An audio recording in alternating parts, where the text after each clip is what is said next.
Hello, everyone, and welcome to Answer the Call. Just me this week. Big week, obviously, but Croncy had a bigger week. He had the birth of his first child. I talked to him. Everybody's healthy. Everybody's doing okay. Everyone's recovering. And I even spoke to him yesterday, and everything's good. And he was watching Citizencon. He is now officially a space dad.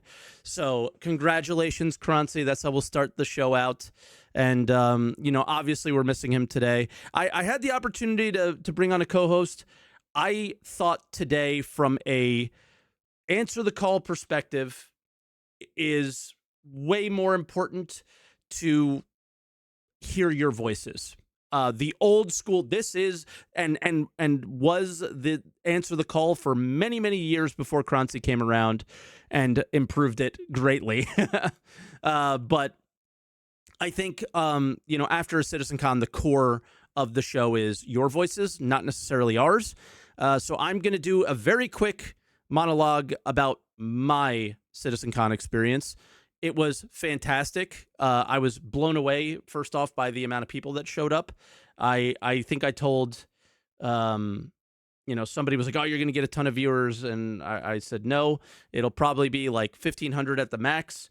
And we had that before the live stream even started. It was wild. There was, I think, 2,600 or something like that. People showed up to watch me and Level Cap, converse and talk about the Citizencon live stream, and it was fantastic. It was super fun.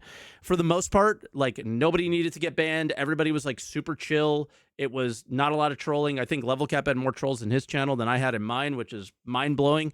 And it was a great time. We really enjoyed it. I think overall the messaging of Citizencon was good. Hey, we're still working towards 1.0. That's why we're hammering Nick's out right to you right away, even though it's not finished.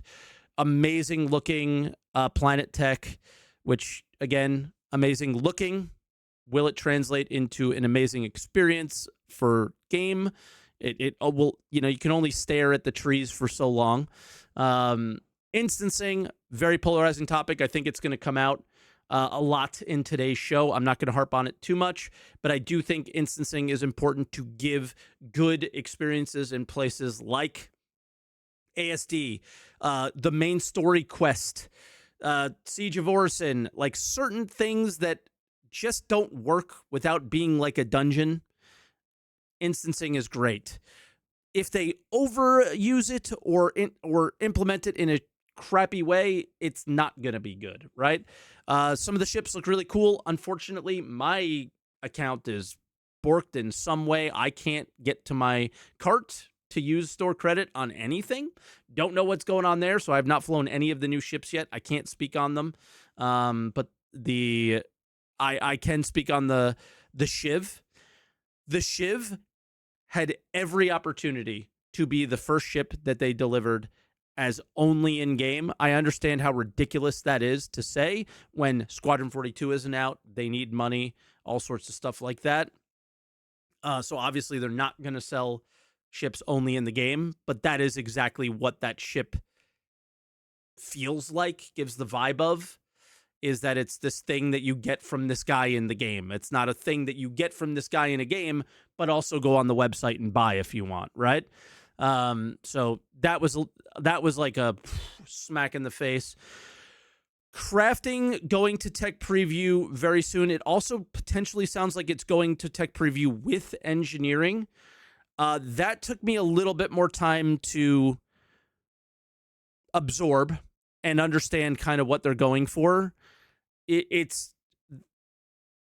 the crafting I think they're showing us is like you're plopped into a survival experience and you need to be able to craft things on the go. But crafting in a survival game just appears out of nowhere, I guess, and they don't want to do that. So, like, I craft a gun on my character. I'm not necessarily doing it on a bench sometimes, right? Or a bow and arrow, right? You craft a bow and arrow, it just appears. Excuse me, and I don't want to do that, or they don't want to do that. I don't really care, right? But so they're bringing this like crafting bench that you can bring around with you, and it's all very small scale stuff. So I get it. I get it, and I guess that's fine. Hey, YouTube chat, can you tell me if you're seeing weird artifacting? I just saw some weird stuff, but I don't know if it's just on the preview for me, or were you also seeing that? There's not much I could do if it's happening, but just curious if we're seeing the same things. You did? Okay. Not sure why that's happening, but fingers crossed it doesn't keep happening. All right. The other stuff, Nyx and the instance missions and all that stuff sound good. What am I missing? Ships, Nyx, the sewer content. That was supposed to be at Area 18. It's fine to be at Nyx. I just do hope they come back to places like Area 18, Levski, New Babbage, Orison. I guess Siege of Orison is Orison. Oh yeah, Nutcracker. That is Hathor, but in a different way.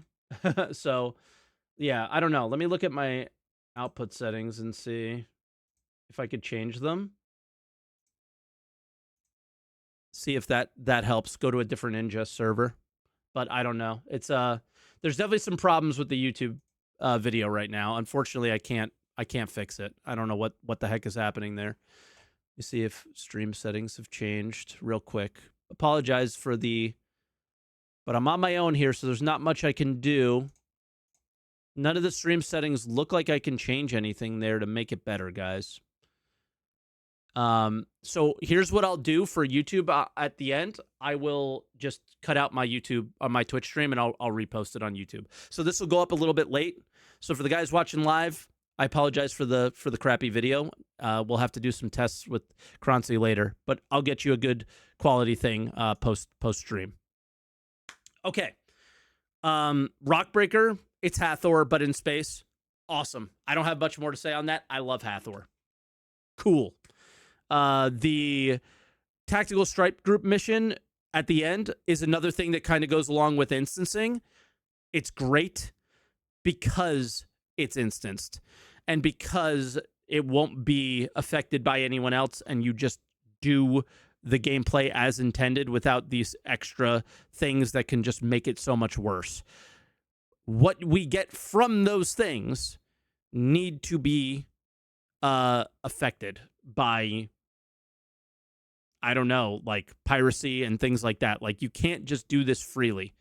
But yeah, so it's unfortunate, but that they have to go down the instance route. But I think it makes sense for certain things to have like a big fleet PvE battle. How do you make a PvE dungeon-like experience and just make it so people can just get there easily is a bit weird.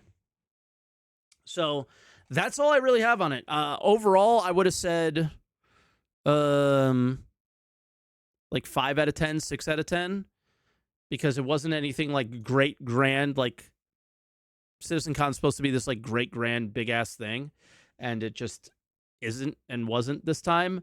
The paid actors in the background that were devs like being told to clap and stuff was super awkward and weird. The Richard Tyrer like defending instancing because they knew it was going to be a problem is a thing. So yeah, hold on. My IRL friend came in the chat and is talking shit, and the White Knights are defending me from my IRL friend in chat. It's okay. We're friends in real life. He can make fun of me. It's all right. So we have a massive queue today. 1, 2, 3, 4, 5, 6, 7, 8, 9, 10, 11 people right now. We're going to keep you on a time limit. I'm going to get to you guys as quickly as I possibly can, and to as many of you guys as I possibly can. But please also know that I have to get a weekend review out on a Citizencon week. So I'm limited in time today, big time, because I need to get to work on that. So we're going to keep the show at the 2-hour length that we always keep it at. And that'll be that, all right? So first caller is Abe. Abe, we're going to bring Abe in. He is completely muted and deafened right now. So if he doesn't unmute and deafen in that room, I'm not pulling him in. Okay, there we go. He is hearing me. Hello, Abe. Can you hear me? Yeah, I can hear you. Can you hear me? I hear you. Yeah. Thank you. I want to be quick. We have a lot of colors today. Yes. Uh, First, I want to say, look, my first impression, quick reaction. I think the show is good. Not necessarily the plan for the next year. I loved how it's focused, efficient, short, less tiring. That's my first takeaway from it. Yeah. Now, so like if I'm giving a mark for the show itself, I will give it more than 6. I will give it 8. Okay. But yeah, you could be and yeah, and you could be mad about the plan, and that's what most of us like are upset about is Mhm. that we're sticking with the playability year, with the year of playability, year of content. So for me, like personally, I expected, yeah, we had this year as a year of playability, but they might, like balance it maybe next year. Say, oh, we're doing both content, maybe a handful of features. They're still doing features. They said we're gonna do a couple of features, but and that's another thing I liked about this Citizencon is they're making it clear. They're not setting any expectation. Like I would imagine them like going showing concepts of base building, of crafting, and this is coming next year. I don't know, like data running in concept. This is coming next year. I would imagine them doing that, but they did not do that this year, which is Yeah. I'm glad they did not. So they're setting the expectation. It's another year of playability, but we might deliver a couple of features. And like if you notice, the only thing they gave deadline for are content stuff. Like even crafting, they said, "Oh, we're having the tech preview," but they did not say when releasing it. No. They gave a couple of deadlines, but all for content, stuff they might make be sure about if they can deliver or not. So If the that's my funding takeaway. wasn't super high this year, this would not be the direction of 2026. Exactly. Yeah. So Uh, because it was successful in, the metrics that they have, it's just that's what they're going to go, but I so, still don't know yeah, if it I was have a successful question. from a, you know, Yeah, so you don't think it's about Squadron? Like we don't know if it's really about Squadron. This is happening because of Squadron. Nobody's working on features. I mean, do we know if Torsten worked on Squadron? Like we don't know, like if it's because of Squadron. So this is something I'm I not also saying because of really Squadron though. like. Yeah, I'm asking why. Okay. Like, I think that they're going in this direction on content. Well, I think this year was because of Squadron. Next hmm, year may still be like they came out and said it. Hey, we got a lot of people focused on well no, was it because of Squadron or was it because of the year of playability? The engineers that would normally be needed to make features are needed to fix the ones that we already made. And then they didn't fix a lot of the ones that they already made and focused on every bug fix was mainly focused on fixing the content that was delivered in that PTU. And subsequent patches was fixing Hathor, was fixing Lazarus, was fixing ASD, right? And that is sort of why I'm not very excited for next year is because more of that is part of the thing that's frustrating to me. And but if the funding didn't match or exceed expectations, they would have come up with a different plan. And I think they would have went full hardcore into base building and crafting or something that is more of a heavy hitter, exciting thing to a wider audience as a playtest type experience than that. But I don't know. Doesn't matter. It's the year we're getting, and I may not enjoy it that much, but some of you guys might, and clearly many of you guys are, and that's fine. I don't know. Did I answer? Are you there, Abe? Abe? He's unmuted. Abe going once. Abe going twice. He fell asleep. Yeah, I guess. I'll dump him, I guess. I don't know what to do in that situation. Sorry, Abe.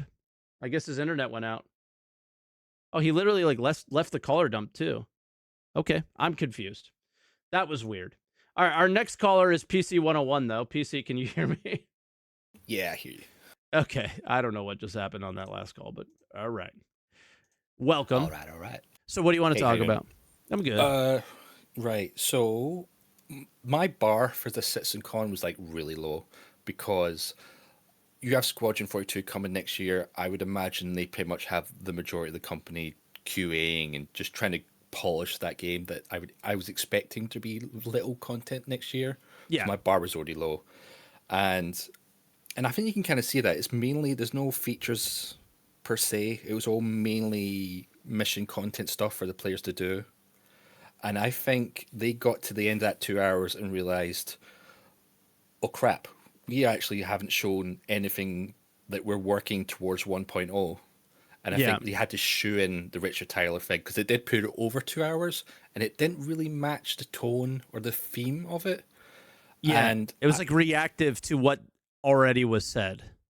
yeah, and I think a lot of the community, if you watch their stream on Twitch when he was on, it was walls of Resident Sleepers. Mine I don't too. think it.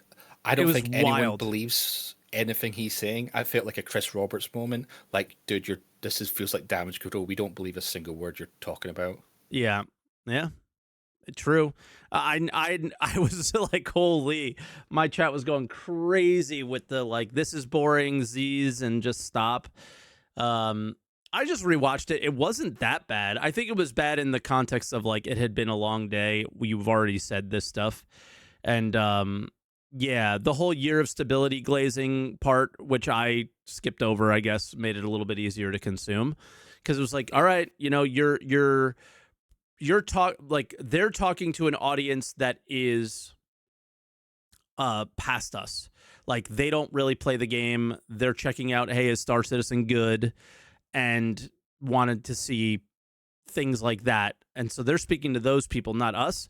So it was like, all right, get back to us kind of thing for people who would be watching in a watch party or whatever, right? Like somebody who would Yeah. call into a show like this is watching the game a little closer than those people. I feel a lot of people wanted to see updates on stuff coming in the next 12 months that we got from previous CitizenCon, and there was like Yep. none of that, Yep. which was a little disappointing. Yeah, like But the moving, crafting yeah, one was very limited, so it was like, ooh, yeah. okay. Like, where's quantum boosting? We're still dealing with a really bad quantum Yep. system at the moment. Yep. But moving on to the first mission content, I don't know what they called it, one where the Polaris is docked to the station and you go in to it and it has those guys in the new armor. This to me just seems like it's going to be another contested zone because it's the same facility. If you watch it, you can see side by side the center room in Ruin Station is Yep. in that you can just see it. I think this is going to be another contested zone, and I think I'm a little concerned because they have done nothing with the current contested zone. They haven't switched out the loot, changed any rewards, and I think it's because they've done that. It's not dead, but it's died a lot compared to what it was at the beginning, and I feel like this is just going to be another thing that's going to die. If they don't fix the doors in contested zones and don't update the rewards in them, I think that's why it died. It's like everybody knows it can be exploited. The rewards are not good. A couple tweaker components that you can't lose. I mean, technically can't lose. I've lost them quite a few times now from just randomly dropping guns for the stupidest reasons ever. But outside of that, it's not very repeatable once you get the items that are there, right? And a contested zone should be very repeatable. And that's something that it's like, I would have loved for them to say, we're going back to contested zones and we're, like screw Siege of Orson in some ways. And like, but that's my preference. I love contested zones. So, yeah.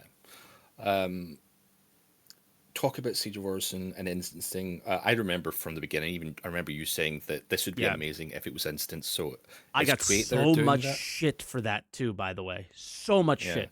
Even from Elliot. Elliot was like, we don't do that. Oh yeah? What about now, buddy? You do But now. one of the issues I kind of see coming is the game still has a fundamental problem with NPC spawning, and that was a big issue with like the lieutenants not spawning, NPCs not spawning in walls, and they used that as other facilities around Crusader to add to the mission system, and they removed that as well because of that same issue. So I think we're still going to be very problematic. Yeah. And unless they fix NPC spawning, it's going to be incredibly problematic. And I don't think it's necessarily a server thing. No. Right? So It's been from the beginning. It's been an Yep. issue. The planet stuff? I think Nyx is going to be really empty. One of the planets is concept art, so we just saw pictures. That's not coming. The one with the graphic engine, which looked amazing, I don't see that coming before we get the Genesis, and I think Genesis probably requires Vulcan, which we still don't have. So I'm expecting Nyx to be incredibly empty. yeah. Yeah, it probably will. You mean empty of players or empty of content? Or just locations. I think Yeah. it's just going to be a belt. I don't imagine there'll be any planets or anything like that. I'm curious how player-wise it will feel because there are less POIs. But Yeah, I do wonder like if player count too. Yeah, what's the station called? The big one. Delamar? Yeah, I kind of worried that that's going to become like a PvP, just ball of just craziness. I think it'll have an armistice zone. You reckon in space an armistice? Maybe not. I don't know. Yeah, good point. I don't know. Like I don't, because you've got all those hulls. That was another thing. They're tractor beaming with a hand tractor beam off the hull sea into the cargo wall. What's to stop somebody just coming and stealing your cargo? Because at the moment you can't do that because you're not allowed to use a tractor beam. Been saying that. I think it's one of the worst choices to have the hull sea do stuff like that and not have it be like an. Again, EVE Online, you go to a station, you have a shield around you, like they can knock you off of it, but that's kind of like the limit of it. So I don't know, man. Yeah. And then the last one was towards trading. If I craft something, I would like to go sell that to a vendor, but we can't really sell ship components to vendors because the whole claiming your ship. So like the market, the economy team has set the buy prices so incredibly low. And I like, are they going to resolve that for crafting? Like, can I craft a cool gun and sell it to a vendor for profit? I hope not. Well, you just want it all player. Yeah. I'm gonna die on that hill. I will live and die with that aspect of this game. I will play this game or I will not play this game based off of that need decision. a market for that. Yeah. I mean, but still, that's for me. Like, I can't get off of that hill. That's just where I'll be. Yeah. And the last thing I just remembered, I was disappointed that we're not getting the Area 18 thing, the sewer basement. And you're just getting it in Nyx. Yeah, but Area 18 is needed enough. The Area 18 is dead. There's nothing there. There's all these. There's not a single mission on Area 18, and it's been in the game for how many years? Also, what happened to distribution centers? That's a whole basement section. That was supposed to be a big, huge thing with raids. There's going to be multiple people there at the same time doing lots of different missions, and the DCs have turned into the forgotten child. Yeah, I don't know. Also, I don't know what happened to the scene. I just changed it midstream, and it's completely fucking broken. I just bored Croncy. Okay. Wonder what happened I'll there. leave it there while you fix that bit. Yeah. GG, man, and I'll see you in game.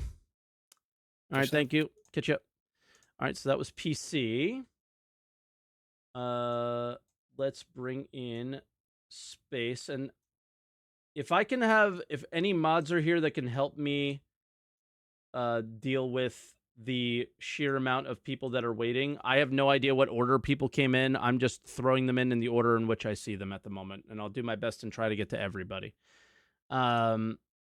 Space Monkey, can you hear me? Space Monkey, you're muted. Space Monkey going once. There he is. Unmuted. Let's see. Now? Hello? I hear you now. I hear you now. Hello. Okay, now. Good. Okay. Double mute microphone and Discord. Nice. I would start with the pro things. I would say Genesis looked sick, or at least the planets looked pretty sick. I like that they mentioned the refueling missions. So they're actually working on some dead content or dead ships and give them some purpose, or give them at least some missions. Even though I would like to, I don't know, work on the general refueling and fueling and fuel consumption stuff. But hey, at least something. Yeah. And I like that they mentioned like roles and scenarios for ships, because this is something I talked of, I don't know, months ago. Saying and It's like, doing are very different, though. And if the true. At role least is just doing random NPC missions, is that enough of a yeah, but role, right? Like people when yeah, they dream about their Starfarer, they dream about refueling other players usually. When they have the true. repairing ship, they usually dream about repairing some other players and helping them out. Same with the medics and all the Yep. other supporting stuff. And nothing they said told me that was what they were doing. True. Sorry to well, burst that let's see. bubble. But No, yeah. no, there's not a bubble. It's just like, okay, they have it at least in mind, and I hear the word. If what they do is more important, but at least you hear some confirmation in some direction. Yeah. And also like the when they mentioned hauling missions, that you can run into a PvE encounter. So depending on how bad it is or how difficult it is, that you're forced Yeah. to have some escorts, which is also great, because we never had that so far. The We did. cons, Believe it or not, we had it a long time ago, but it was random. It wasn't just on hauling missions. yeah, But yeah, it was not attached to a the mission. player like, interdictions, but they mhm. NPC interdictions or whatever, but they were pretty. The NPCs were usually T-posed inside their ships, dead, not really responding to the fact that they interdicted you. And yeah, hopefully it comes back in a good state.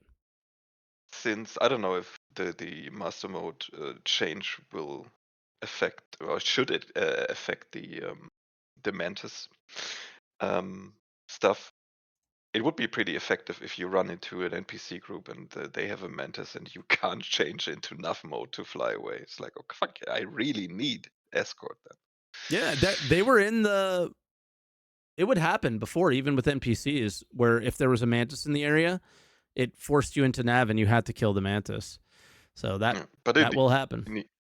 In the old version, you could just fly straight out of there. Yeah, you could fly faster than them. You can't anymore. Exactly. Yeah. What I don't like is, to the first point of the pros, you can't play the biomes. It just look good, and then I mean, I remembered like going into Pyro the first time and looking around the planets and then visiting some of them. Have you ever been to one of the moons of Pyro 5? I have not, because Yeah. there's no need for it. Oh no, they're really good mining spot. Okay, besides mining, yeah, but there's no other reason than mining to go there. There's no missions there. There's no good trading opportunities there. Everything is on Pyro 4, as far as I remember, when you would do some good trading runs. Mm-hmm. It's a bit sad. There's so much unused space, but yeah, let's see how Nyx will turn out. You can technically play these biomes when you're building your bases, right? Like that's when you like look outside and.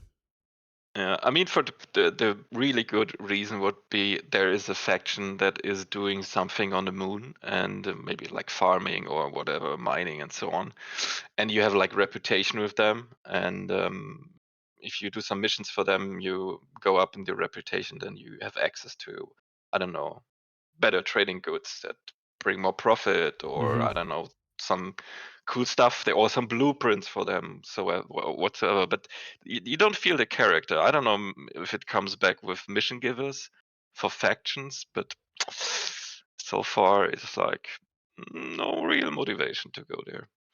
And then the big thing is, where was all the gameplay? I was like, A lot of people where's said that, hacking? but Where's oh, I see what you mean by hacking and stuff. Because I was like, oh, they said a bunch of like they showed us a bunch of missions that they wanted to do and stuff. I was like, I thought they showed decent amount of stuff, but okay. Yeah, I mean, it looks like it will be the next year of content, and no, I don't see any acceleration of gameplay development, gameplay mechanics. It's just Mm, that was my big gripe on that whole thing. It's like, and also, yeah, no progression with factions. Like I said, there was nothing there for the people who looked for that, especially with that year, which was basically a drought for ISC content. yeah, And it's like, I had hopes that Citizencon would catch up a bit and show a bit more, and so some advances in base building, and but nothing there, not even radar and scanning. It was like, what is happening there? I didn't even think of that part. Like, I am incredibly surprised that radar and scanning was not included Yeah. because Yeah. it's such like a important thing you would think. But if it wasn't important enough to show at CitizenCon, is it not impactful? Is it not a Mhm. a a, a fun system? I don't know. And DJ it said we for saw it all the last year. Where did we see it last year? some there in some panels there were some mentions of it, how it could work, or was it the year before? Can't remember. Could Don't be the know. year before that. No FPS scanning, no ship scanning. I don't know. Yeah, nothing there. And for all they mentioned, or all the talk from Jesus. Richard, it looked like they want to transform it more in the direction of a single player experience, like all the cinematics and stuff into an MMO. And I don't know. I didn't get the It's not single what player vibe, but I got the. Oh, I when I see what you're mentioned saying. cutscenes, and Cutscenes, yeah. yeah, But cutscenes are part of WoW. Cutscenes are a part of other MMOs, like when you finish a raid boss and stuff. yeah, but you know how CIG will do it. I will do it over the top, and it's like Yeah, yeah, looks and story. Well, story is totally fine, and maybe it's not the time to hope for end game content, but you don't see any glimpses of a start in that direction. That worries me a bit. Like, yeah, when you're going to start, you need some experience. You need some tier 2 to go to tier 1 and collect some experience with it. And if you don't do it now, when will you do it? I don't know. I don't Mm. know. One last thing, one interesting thing. When you remember the rock breaker stuff, Yeah, and there is like this big hole where the one asteroid was in it, and right beside that, on the same stuff, was also a second smaller hole. And I thought, how would it be to to give the SRV some use and let it tow some asteroids in that thing and crack them? That would be pretty cool. that would be But nice. uh, I'm looking for ah, Rockbreaker on the thing. I don't even know where it ended up. Was that at the end? oh no, it was. Where was Oh Rockbreaker? God, was it? I think it was somewhere a bit Before or in the after the middle. ships? Ah, fuck, I can't remember. Sorry. Man, me neither. I was just like, Anyway, okay, whatever. cool. Hathor in space. Nice. Yeah, I would give it a 5 out of 10 if you want to have a rating at the end. Yeah, it just no, they blew your socks off at the last couple ones, so it's kind of hard Yeah, to it do was a that. lot of talking as well. It's like talk, talk, talk.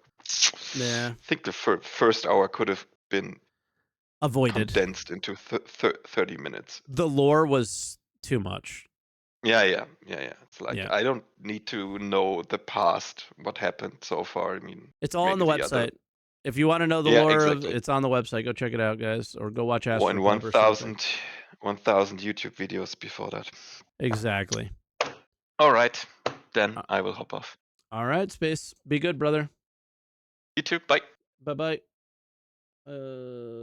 Wrong Discord. There we go. All right, our next caller is Zane. Zane, if you can hear me, unmute your mic. Yeah, can you hear me? I do. Hello. Cool. So doing pretty good.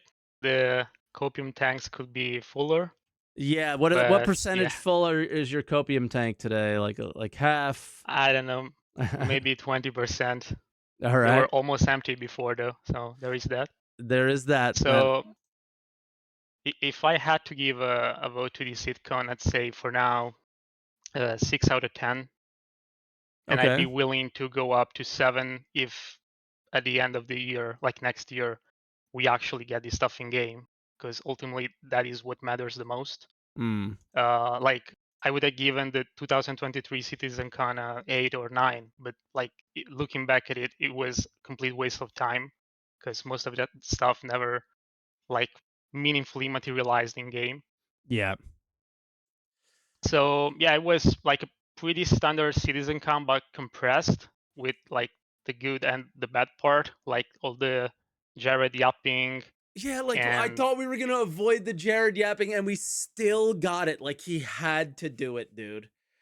yeah, I was one of those guys in chat saying, "Hey guys, it's been already 30 minutes. We don't have much time left. Come on, move on." Yeah. Because of this, like other Citizencon are usually a day, 2 days, so it's Yeah, like it's fine to okay. stall a It's a good bit. break. I go to the bathroom at that time, right?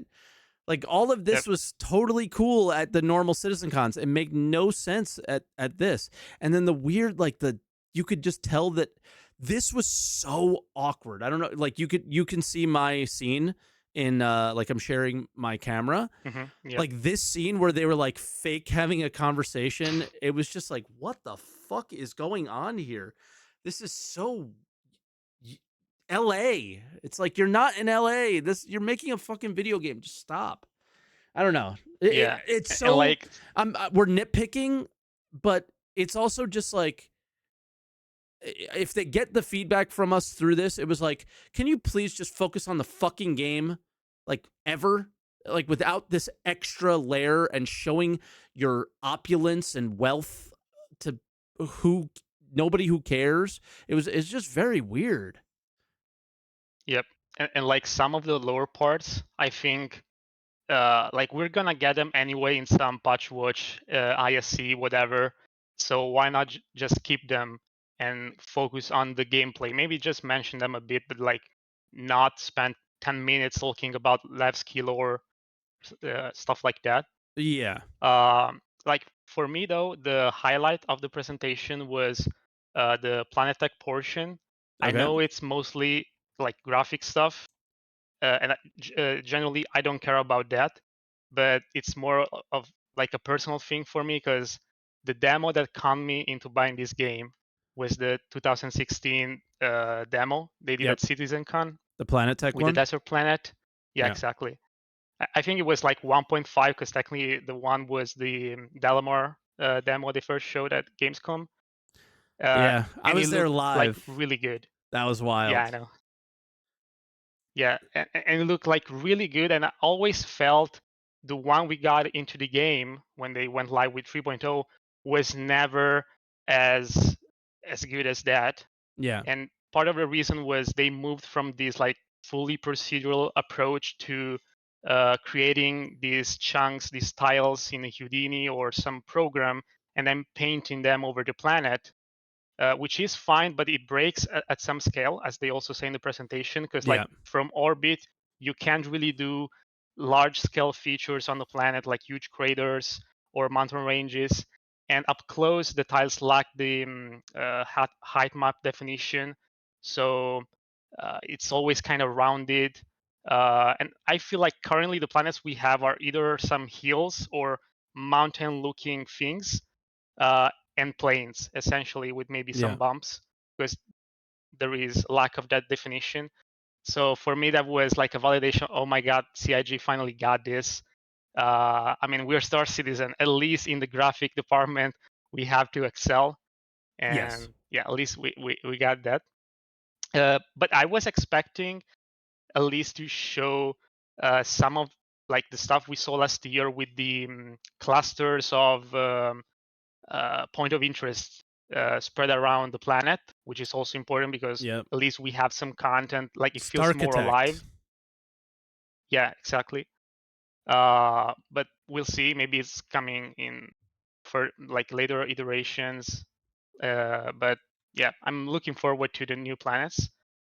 Normally now I would talk about the crafting inventory part of the presentation, but it seems it's coming soonish, at least in the tech preview. Yeah. So there will be better occasions to get into that topic. Once also we have more like When it's in our information, hands. we can try it. Yeah. And so there is less speculation on our side. But the only thing I'd say about that is I really hope once it is in game, they will realize that we need some form of player trading. Because let's say I build some crazy armor with like 2000 whatever quality, right? What am I gonna do with it? Of course, some people are gonna use it, but like, am I just gonna sell it to an NPC and it's gonna say, okay, you have this multiplier because it's high quality, and so like the sell price is higher? That would be kind of boring. That's when I If quit. Like yeah, that's like if that's all we do all day, I can't see myself playing this game. No way in hell. it'd be such a waste. That's the thing, right? Yeah. Because we have all the scale, the tech, whatever, and we're missing out on these basic quote unquote stuff that other games have done, and they could do it too, but for some reason they're just focused on something else and don't realize how much potential it could unlock. It feels like when ego. CR, It feels like ego. I don't know, like maybe I can make the best game ever, and we don't need you to help us. Like in that way. Like it's weird. It's like we can do an economy better than anyone else. No, you can't. Like your idea no, for economy, you can there's even no make it a chance good it's better. economy. Yeah, there's no way their ideas for economy are better than the ones that are already out there. There's just no way. They have not. They have at least have not done a good enough job convincing me. Right. So Yeah, I mean, don't know. the economy over the last year has barely improved at all. Yeah. And when you read in the monthly reports, the economy section is always like 2 lines, and it doesn't say much. Like, oh, we increase the price of this item, we decrease the price of that other stuff. Like, And it it's doesn't more feel like impactful. balancing. Yeah, but even when they do it, it's like I don't notice that as an impact on me at all. Meanwhile, missions are just spewing out money, like that meme of the guy going like this and money's coming out of the thing. It's like, no. So yeah, I don't know. So all this stuff is cool that they show, but if it doesn't link in with a sensible economy and player to player experience, like what are we doing? I don't know. The thing I really like to talk about, if I still have some more time left, yep, is just quickly because I feel it is a hot topic, and like we're not gonna see it soonish as these other stuff, is the instancing part. Yeah. So I feel like we're pretty much on the like same length when it comes to this after watching today's React and your opinion on it. Mm-hmm. So what I think about instancing, it is cool. We should have it in game. Many of the content they've added this year would have been much better, and it seems like it was designed with instancing in mind, like ASD. The CZs, when I first saw them at Citizencon last year, I thought they were gonna be instanced because I it's would like deal the with a loading screen to get into a CZ to ensure that I actually had a logical amount of people really to compete even against. Need to. Because like you go into the airlock thing, so maybe while it's cycling, right, it could put you into that instance. So like for this stuff, I think it will improve what we have and unlock many new potential mission types and content into the game. But I'm a little bit concerned with how it might develop over time. And I say this because I got some weird vibes going around due to how they talk about it at Citizencon, how much like time they spent like calming the player base and getting us to like warming us for the idea that instancing is gonna be maybe a more important aspect that we and they thought initially. Yeah. And I say this because, like, first of all, they put a lot of effort into it. I'd say, like, I don't know, 10% maybe of the presentation was somewhat related to instancing, Sure. Maybe more. which they didn't do last year, even though they talk about instancing with the dungeons in our corp and deep space fleet battles and such. Mm-hmm. So and what I feel like is this year they started realizing the limits of their tech, even with server meshing, and that there is an increasing need for more instant content. And they needed to prepare us to this idea.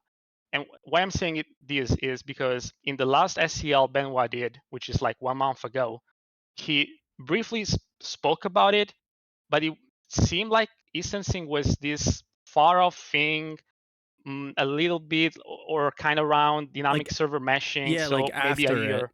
Yeah. Yeah. And now it seems it's much closer, question mark. Yeah. So perhaps like they changed their mind, but it was like a month and Citizen was pre-recorded. Maybe he got an order from Jared to just glance over it. We're gonna handle this as CitizenCon in the right way. And I'm just concerned it might creep.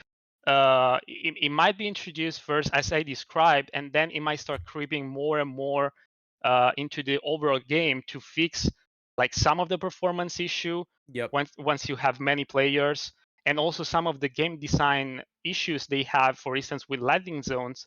Because even like the Levski interior we saw, it's almost the same as the one we had with like maybe the cargo section and some stuff has changed, but the bar and many of the areas seem almost unchanged. So once you have many players, you have problems with terminals, with angers. So who knows? Maybe they'll also use instancing in those cases. And Rich Tyrer introduced the idea that because before instancing was more about these dungeons. So you go into an elevator, into an airlock, or maybe you QT and you enter the instance. But they started introducing the idea, no, it may be also in the open world because you go into a bar where we envision Yep. only 20 people being there because you have to interact with NPCs. And I'm just, first of all, a bit worried that it might break the social experience of the game because, like right now, you join a server, your mate comes online, hey, let's meet up here, and it just goes there, and you then do whatever you want to do. But with the instancing part, maybe they could like use some logic of, okay, you're in the same group, so you automatically join the same instance. But then what happens if like my group is really big or once orgs come online, so like my org is hundreds of Consuming people. instances and Yeah, not having any competition. Like, there are exactly. downsides to this. Exactly. Yeah, but So I gotta leave you and there, though. considering I gotta leave you this there. is CIG. So Okay. do your I final just thought. Do want your final thought. I'm just a bit worried about instancing considering this is CIG. Yep. And I wanted to congratulate you on yesterday's stream. Thank you. It's always a great experience.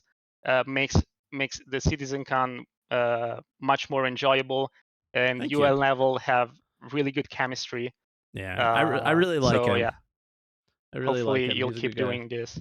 I hope so too. We'll see. Because he was like, I don't really like the really long ones. So if they go back to the really long ones, I don't know if he'll do it anymore. But I enjoy the tradition. It's good. It's good. It's been really fun. But all right, Zane, I wish we could talk longer, honestly, because I'm enjoying it. I was just taking it in and listening, but the queue is long, so I got to let you go. I know. All right, Thanks for brother. having me on. Bye Talk bye. to you soon. Bye.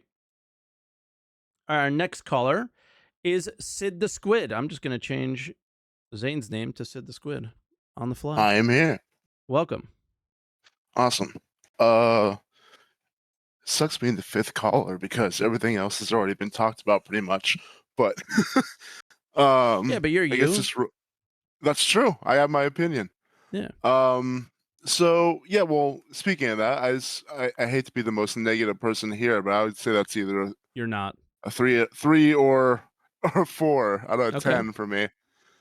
I went in with really low standards, and I was still kind of let down by it. I will say I did think the length of it was good. I just wish they utilized it better. Yeah. If obviously 30 minutes of lore, and then of course they have to have the ship sail, which I understand, but it's still, when you have such little content, doing 20 minutes of the show being a ship sail sucks. Yeah. I understand that people are complaining about like Jared talking through it and stuff, but I don't like, even if he didn't talk, it would just be an hour and 45 minutes instead of 2 hours, because they have what they want to show, and they'll show it. He's not taking the time away from anything else, because they only show what they want to show. Yeah. If they want it to be 3 hours, I just it'd be don't 3 want to hours. consume it. It's just like, ugh. You're right though. I'm just like, whatever. If Yeah. I could skip through it, I would skip through it. Like if it was just a YouTube video, I would be like, all right, fast forward, right? Like Yeah, like I was that's doing on understandable. today's stream, but because it was live, you're forced to consume it, and I didn't want to. That's fair. It's like getting, you know how like your streaming services are starting to give you commercials now, some of them? Yes. It's like that. It's like we didn't 100%. used to have it. I don't want to have it, but Yeah. now I have to have it. This sucks. Mike, don't give me ideas when I start charging for Citizencon. Well, no, they can't. They already tried that and it didn't go well for them. They'll give you the ad free version if you pay them $8 a month more. They were trying to sell merch and trying to sell Sitcon packages. They tried. No, that's true. You maybe pay $8 more, they'll skip past the Jared parts for you. It's part of the subscriber perk. Yeah. Okay. Then maybe the subscriber perk will be worth it, right? Yeah. I guess I just have a good and bad list here. Okay. I think the instant scene is good. I've played MMOs since I was 12. Yep. So it's like every MMO I've ever played. They have it in some way, right? Yeah, not necessarily in the way they're going to do it, but yeah. The main concern I have with it is just the seamlessness. It's hard to do right. I know in WoW, like the second you walk out of instance, you're just ganked by players sweaty on the outside. Yep. So I don't know how they can really get around that without it making it unseamless. Another pro is the Genesis. Obviously, everyone talked about that. Yep. But I'm worried. I mean, I'm not worried, but I don't. At this point, I don't care about graphics. Like, it's good looking enough to me. Yeah. They're like brief moments where you're like, all right, man, that looks sick, but like, all right, back to the game, Yeah. And then you're like, well, what game is there? Yeah. The bad, obviously, there was no hacking. It's just a list of things what I feel like they could have shown to fill the time a little bit. Yep. No bounty hunting V2. I mean, that's been, forever. Yeah. Like law and security, like how's that gonna work? Which the biggest one for me is, the flight model. Obviously, we're 13 years into this, and we still don't know how our ships are gonna fly, and it's hard to think how they can start balancing everything if they have to balance around a flight model that's still not finalized. Especially when Squadron's supposedly coming out next year, and if the flight model's not done in the multiplayer, it's probably not done in the single player. Maybe there are different flight models between games. I mean, that's possible. Yeah. But Maelstrom, we haven't seen anything with that since 2023. Last year they showed off all the starware and the different like stats, not stats, but like The stats though, they were they're like but again, no updates on that. Star Architect, org tools. I would have liked to see item recovery T1 if they could touch on that a bit. I know they have a written post, but I still think that every armor bought in the store should be a skin. I just don't see the need to have to work around and make a item recovery when you should just be able to apply an armor skin to any armor. yeah. Like transmogging is a huge thing in WoW and pretty much every other Game game sense. with armor at this point. Yeah. yeah. Still no idea what exploration is going to be besides gathering resources. And then there's also, very basic stuff like player-to-player trading. And man, I'm just going off all this negative stuff, but it's just That's what it is. I've been back since 2013, and it's just like, everyone's getting older. It's Yeah, like, what are and we we're doing still here? showing pretty planets. Like, Yeah, and it's like, and it's like the basic things with the flight model. How do we not have that? Yeah. Like, what? Yeah. And then one of the quotes that kind of made me laugh. I know and this is a good strategy from them, but basically they're like, oh yeah, next month. So that's kind of like the front line where everyone doesn't, if they don't really look deeper than that, they go, oh wow, then you have a new system coming, but really, it's really just another Grim Hex. Like there's not, it's okay, and like maybe the asteroid belt around it, but and then one of the that's quotes why from I keep people are, oh, we need new system. Like like it's everything is going to be insert color Stanton. Insert yes, color, exactly. like Yep. the canvas that a system is just that. It's the canvas. It's what they Yep. paint Yep. on it. So then that's Yep. why they went right away into like, this is where your Vandal raids will be, but maybe that wasn't good enough. So we need to create this new faction, and this is where those other guns that we know you really wanted were, but we didn't want to deliver to Pyro because we didn't have enough content for Nyx. So Yeah. like, I don't know. It's like the canvas is very plain, and no matter how Yep. pretty it is, it is.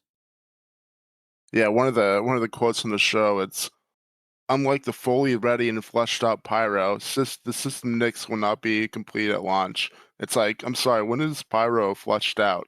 Yeah. Like you have, interior and When was and Stanton you got fleshed out?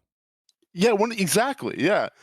But I remember back when they're like, oh, Pyro's coming out in 2020, and it comes out, 4 years late. They have 4 additional years of development time, and it finally comes out, and like the interiors, outposts, and caves are all copy and pasted. Yep.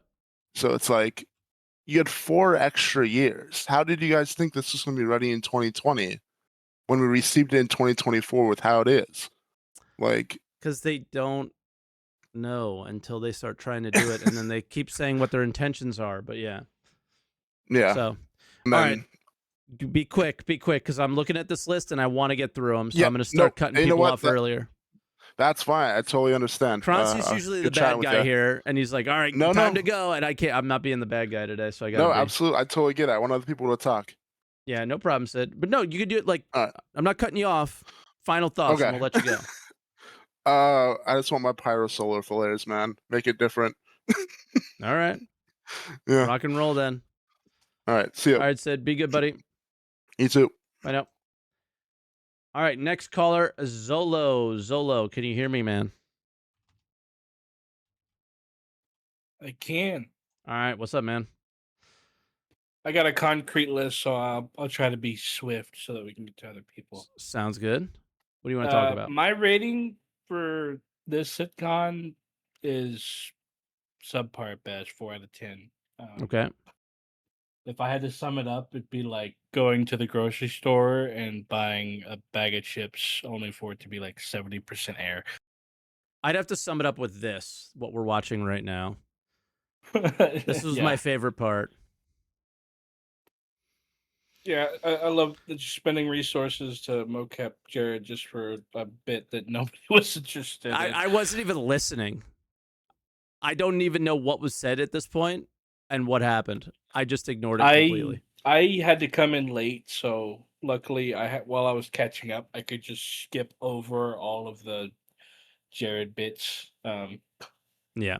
So lucky for me. I was very surprised when CR came out and said Nick's coming next month, but That was sick. Yeah. I'm sure it's we'll see if it gets delayed or not. I mean, it took them what 3 patches to get a turret into the PTU, so I don't know if we'll see it next month or not for sure.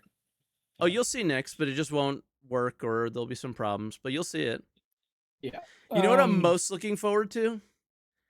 What's that? The color of the jump point change. Like the jump point color? Yeah, like as Oh, you mean like go blue through. to yellow? And, Yeah, I mean blue yeah. to orange. Or That's I my imagine it'd be level of like excitement. a bluish green, if I had to guess. Mm. That's but kind of what it looked like. I'll get you to your list. I'm keeping you from your list. Yeah. I'm distracting you. So crafting is the next thing on my list. Right. I just don't see how it'll be useful. I mean, we'll get to test it, but I don't see how it'll be useful until we get stuff like the I think it's player useful for training them. terminals. Yeah, just useful for them for testing. For metrics. They were talking about metrics and stuff Yep. like that. But I mean, like, we'll get to play with it. I guess that'll be enough for us in the interim. But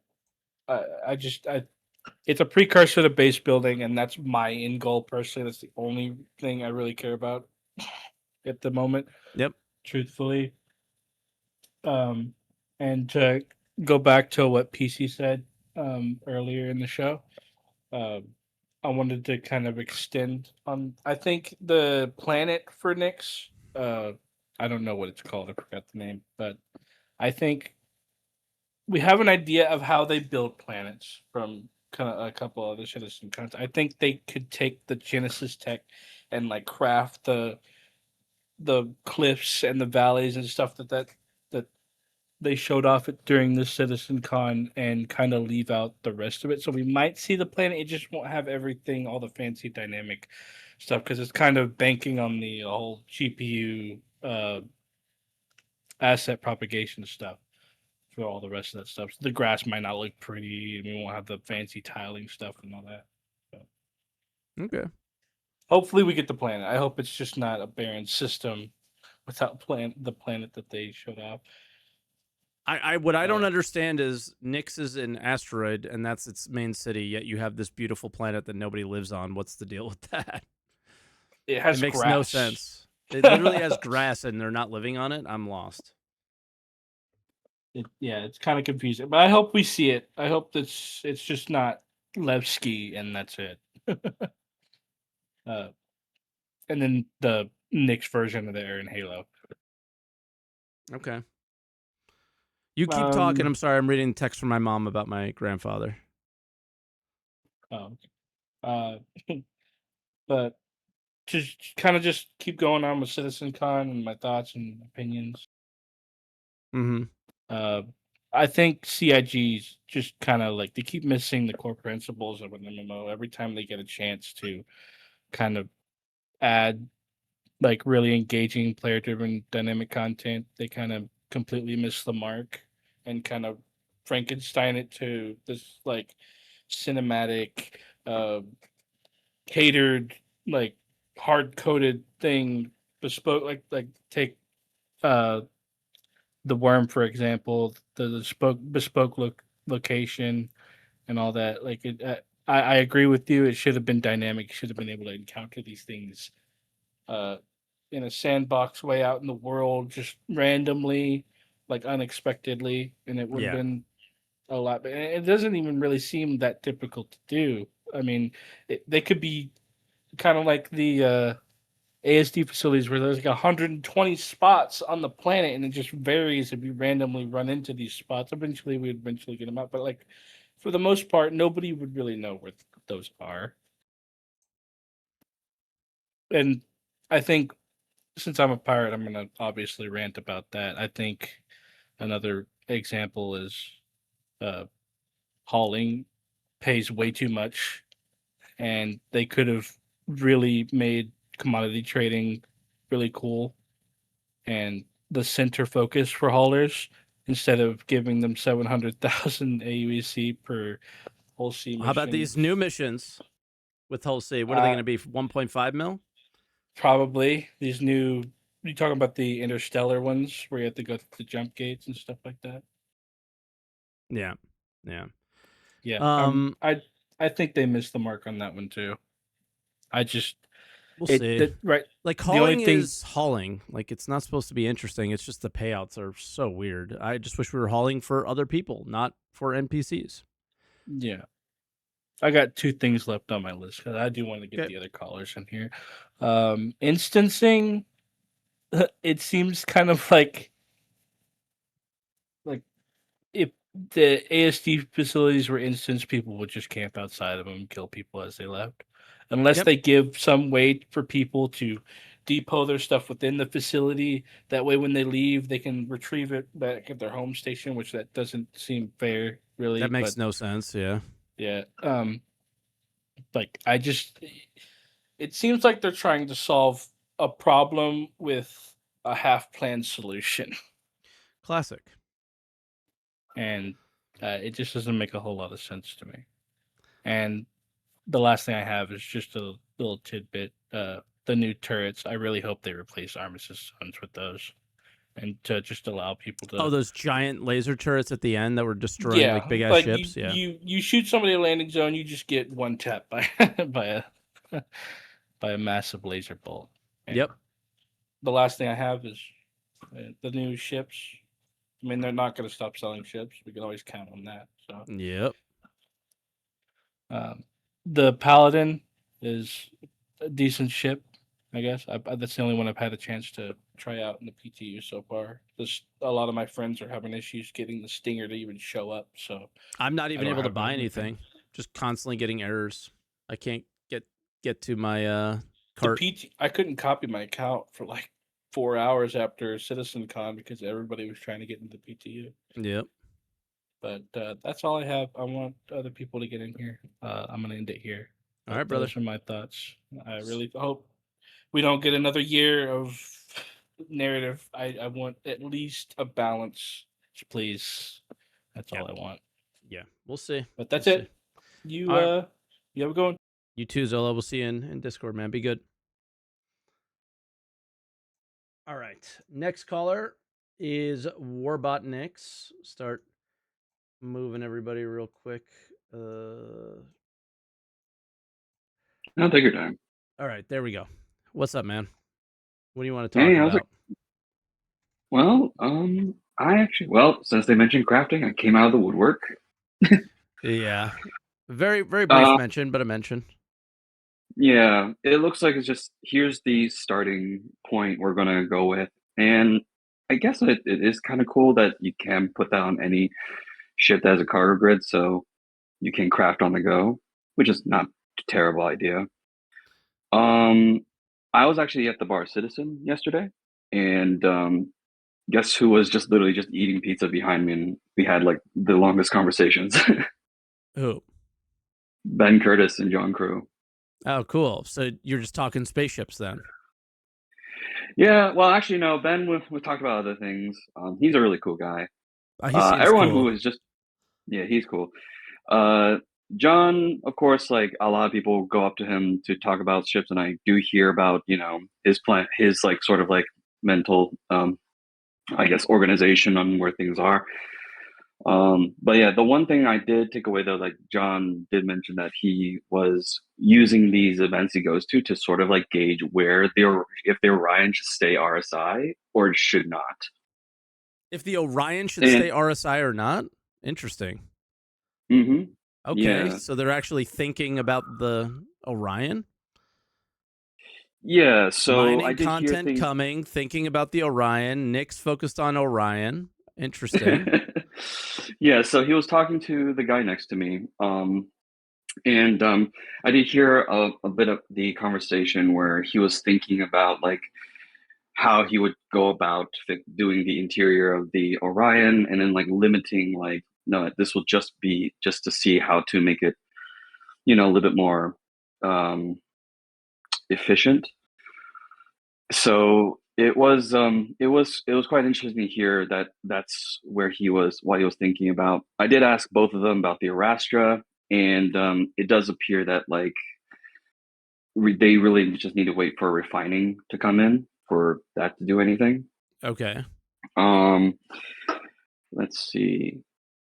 I also I was actually Execute from Inforunners texted me like, can you ask them where the frick silhouettes are? And Ben said like, well, Jared didn't ask them for it, so What? that's why they're yeah Okay. So yeah. that was like So Jared's choice to not show. I mean, well, whatever. They're ships. We'll see them when we see them. So maybe that's his yeah, decision behind that. but also Ben did point out like we also haven't finished all the ships from the last silhouette, so I'm like, all right, fair enough. Oh, okay. Sorry, I misunderstood. I thought you meant from the last silhouette. Now, I mean, like, so they just didn't want to do the silhouette thing again.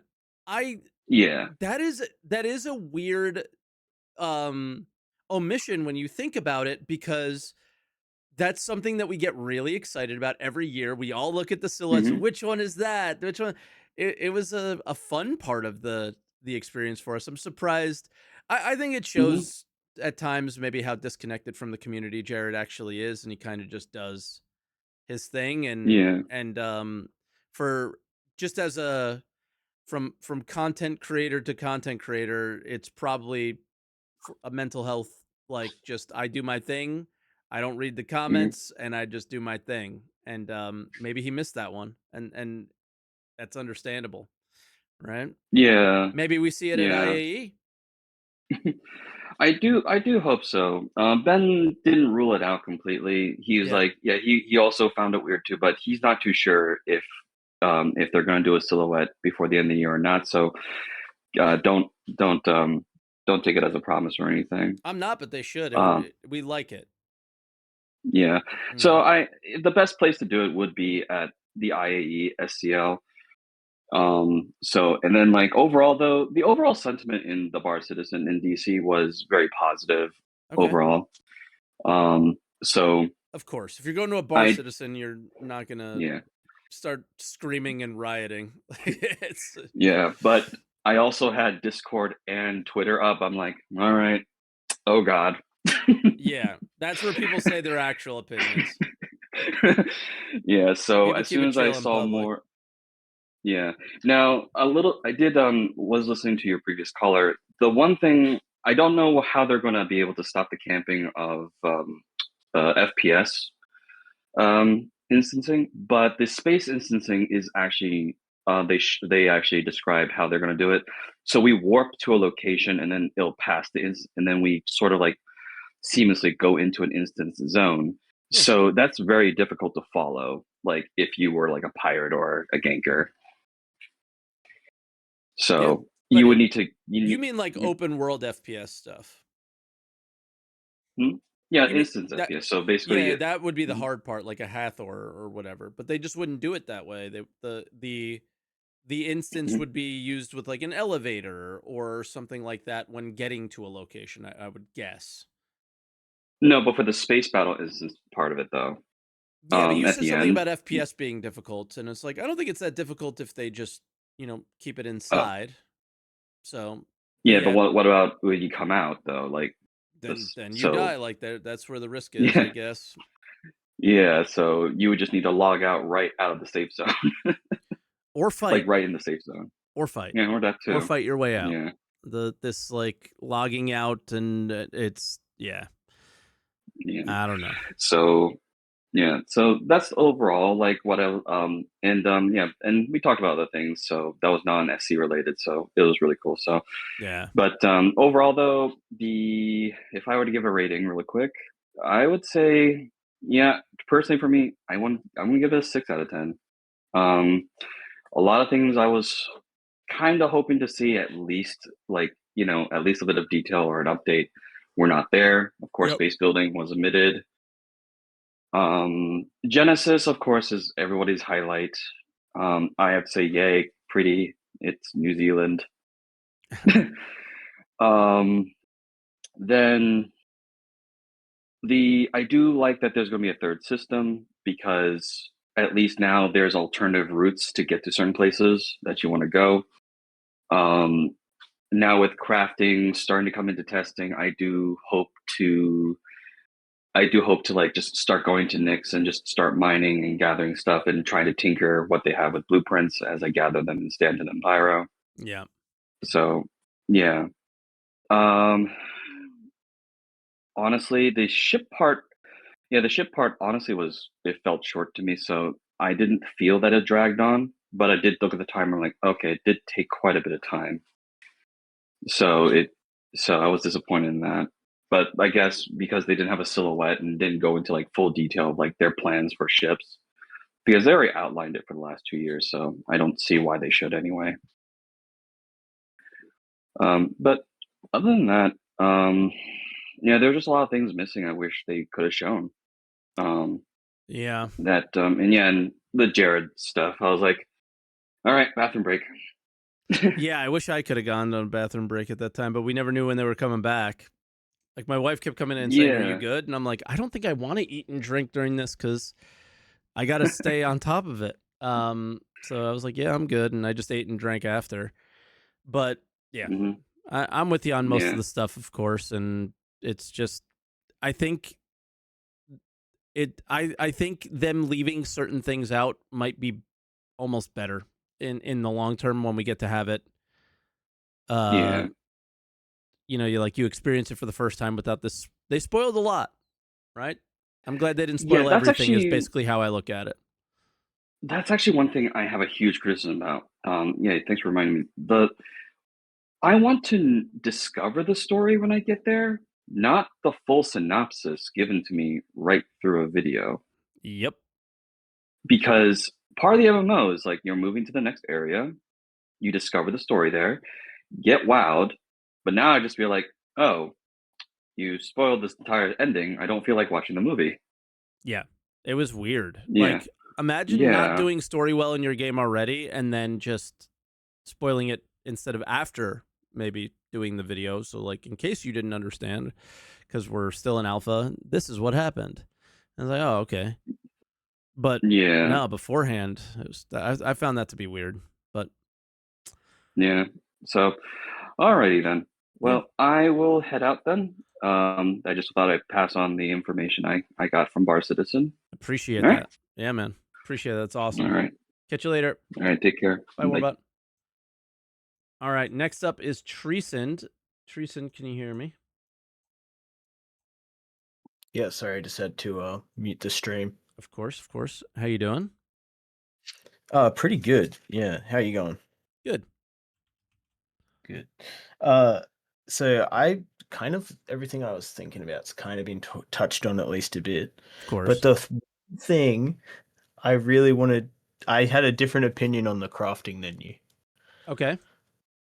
So when they showed off the crafting like container things, I was more looking at it like, okay, they're showing us like a portable version of the crafting system. Yeah, so I reacted to it this morning. So you're going off my reaction at Citizencon when it was live, right? Yeah, yeah. Okay, we're in agreement. Just to be clear, I just needed to watch it again and think through it. I didn't have time to think through it. I didn't want to talk over too much. So when I had an opportunity to pause, you'll see it go up on the TV channel. I guess my reaction to it. It's a little bit better. But go ahead. We're going to be in agreement, though, I think. Yeah, I was just thinking, like, okay, well, there's going to be, like, quote unquote, like, sandbox situations where maybe being able to craft a component or craft ammo or something like that or like anything like could give you an advantage over a team that didn't prepare something like that.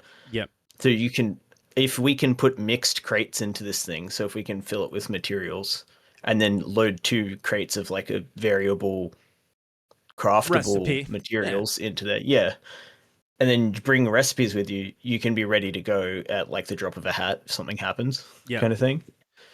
I Obviously, looked at the start, there's I- no. I took it as slightly different. Like you're going of the how would it be in Star Citizen approach, and when I started thinking through it, I looked at it to like how do you compare this to other game experiences, and it's very much the survival elements of crafting before you get your big base going. Is like, yeah, you kind of craft on the go on your character. You kind of craft your first clothing, your first armor, your first weapons on the go when in a survival game. So it like kind of made sense at that point after I thought about it a little bit more. You know, you're crafting That's your also band-aids great, on your yeah. character, right? So like those things make sense to be on the go. And now they bit their own themselves in the foot a little bit is now there's no need for a small crafting ship, which is kind of cool as well. No, that's a good thing. Yeah, that's Yeah, a great they don't thing. need that because That's a I can great just thing. chuck that into my Corsair, and Every now ship- I'm living out of my Corsair. Do you know what I Exactly. mean? Or Every my Connie ship or whatever. is like a mobile Yeah. crafter now, but Yeah, a limited one. there's no future if like every single thing has to be its own ship. You don't Yeah. have, you're not gonna have 20 of your friends following around to just do anything. So Yeah. that sucks. So that gives us the sandbox thing. The solo experience matters too. Yeah. Yeah, it also helps with the solo experience, I guess. Yeah. Yeah. Take longer, but you can still do it. Yeah. That's the why other my thing initial was- reactions versus the later ones when I have time to think. Usually that's why like people he's so nice on Week in Review. It's because I had a week to think about it. Yeah. Yeah, you can't filter as much when you're live. Yeah. Yeah. No, I also like lots of people seem like kind of all over the place with like the quantum travel instance thing, Yeah. I thought. And I thought that just seems good because in my brain, the best like long distance travel I've had in any space game is Elite Dangerous, where you like frame shift up into like Yep. another version of the system. Mm-hmm. And you can see all the points of interest, and you can see other people as just little specks zooming around. They're just like a dot of light zooming around. And like if I go if I circle around the planet and zip past them, I can like bring them out. Like I can interdict them like that. Yeah.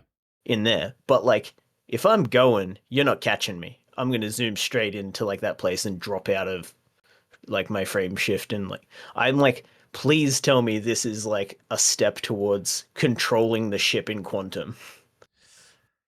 Please, because like quantum is I hope so slow and so boring, and if they do that, quantum will be so much faster.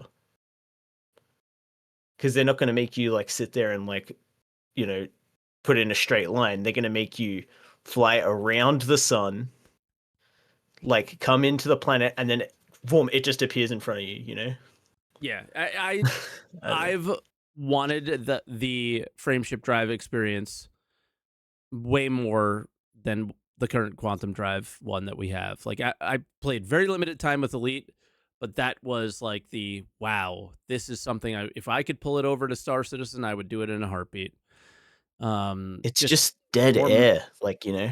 Yeah, more manual, and like other people inside the ship can walk around, but like the pilot being the pilot, pretty awesome. Sim, give us sim. You know what I mean? Sure. Yeah, like I was pretty happy with their like showing off the capital ships fighting alongside like the little ships, and they got to go in first and stuff.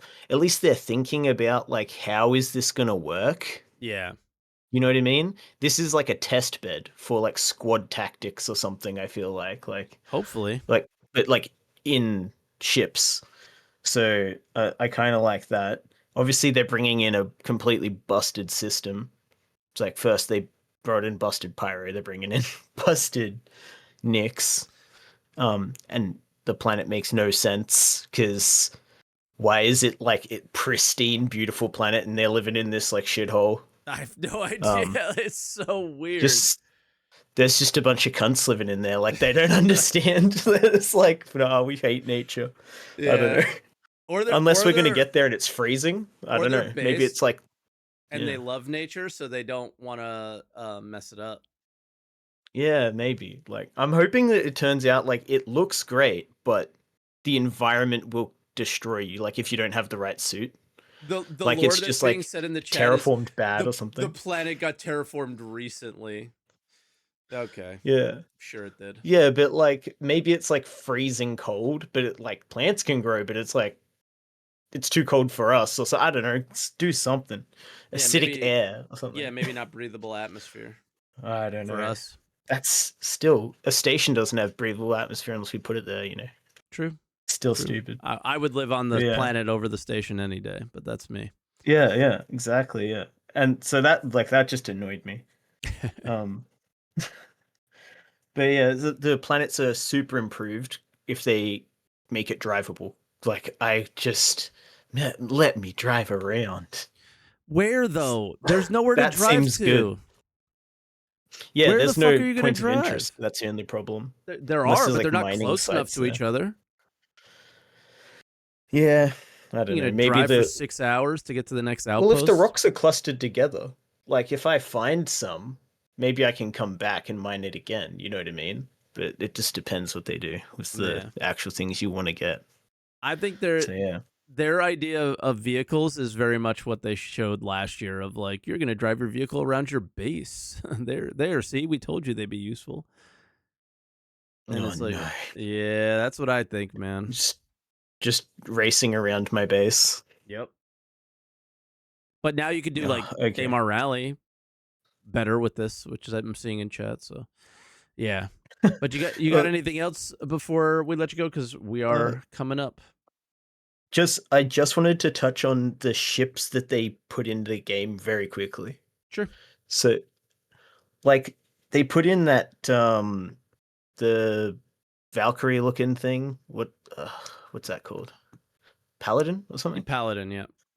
Yeah, and like that looks like it's set up. It's got like looks like it has components and stuff. It looks ready. Okay. And then they did the roller coaster ship. It's like massive waste of space inside that thing, but like whatever, it's cool. Yeah. The roller coaster like stinger. The Shiv. What the hell? It's like so cool looking on the outside. They got this skin for it that's like flower petals. It's like, oh, that's like actually awesome. None of the skins on the store, like if you look at the moment, they're all garbage. They're shit. Like let me just use those patterns and color it myself. But you go in there and there's like no components. Aren't we getting ready for like engineering? Like what? Why are you releasing a ship? There's like where are the components in the Shiv? There's like I can't see anywhere where you get the components. Am I crazy? First, fix later. You're not at all. The back of it is like just a blank box with panels falling off the wall. And like there's no access at all. And it's like it's longer than the Cutlass. It's got those two wings at the back are slightly wider than the Cutlass. It's taller than the Cutlass, less cargo, and it's like 2 meters per second faster or some shit. I was like, it's cool. But And where's my I like the quantum remote drive? turret. Yeah, it's weird. Yeah. And then the fact that it's basically just the same shields as the Cutlass as well. It's just like, okay. It's a cool Cutlass variant, I guess. Dumb. It's a cool. bit more It's so cool maneuverable. looking though. It is so cool Yeah. looking. Oh, don't get me wrong. I bought that thing. I'm just complaining that they didn't put components in it. Yeah. Other than that, it's sick. It's fun. I like my bucket. It was definitely an odd choice for sure. But yeah. The bucket is classic. Anyway, Okay. that's all. All right, Teresa, we'll let you go, man. But yeah, Thanks. that is that's something that I am very confused by. Just make the ships right. I don't know. But no, we do everything half. So very weird. All right. Shark Bite is next. I'm doing my best here, guys. I hope to get to all of you. We will see. Sorry, Anime Avatar is last. That's the rules. All right. Shark, what do you got for me today? Hey, how's it going, Mike? I'm good. So I guess since I have a lot of notes, but we're limited on time, I'm gonna try and rapid fire this, and then you can pick out of the things that I say if you want to talk about specific things. Does that work for you? Yes. Okay. So first of all, I want to say content 9, presentation 6. Level Cap said last night that he wasn't sure if they'd be able to run instances on their own servers. They did say that they would run instances separately on the mesh, and that was one of the things that they'd be able to do to make them more performant. They also did say the depths is still coming in ArcCorp. Okay. And then having NPC missions for Starfarers and medics means that people will be out and prepared for those missions, which means players who need medics or refueling will be more likely to get beacons answered. As far as responding to player feedback, especially with like the poor sales choices or communications choices they've made, that's the time to be worried about player feedback, not when you're making game design decisions. Yeah. Players are the most difficult NPCs, and the PvP players who are worried about it kind of need to see it that way. At the same time, instancing gives some leeway to those who want the kind of private server or PvP toggle without breaking the game for everyone. The announcement of Nyx being released incomplete is actually not even really incomplete, because when they were originally going to release it, it was going to be a lot less than what they're going to release it with now. So kind of the current release is pretty close to what Nyx was going to be all by itself. Yeah. I'm with you that one. We don't have to add Yeah. more to it. That is a very good point. Yep. The crafting system that they were talking about, they said it wasn't going to be the new crafting system, but it's going to use the current thing, probably close to what we have with the Vulture or the crafting terminals. But when the new one comes, we probably will have the inventory access you were talking about, at least for the non-portable ones, or the ones that are kind of locked down to the ground. Yeah. Okay. As far as the very, very soon, where they're working on stuff, and the stuff's coming hopefully soon, but we're also still getting like incomplete, non-functional stuff every patch. Yeah, I'm still salty about the 32 mil that Wicklow ate, that I was trying to get in ICT. Overall, the content they showed was amazing. I think more importantly, it was achievable. I don't mind the cringe stuff. I actually like that. I bet I'm weird.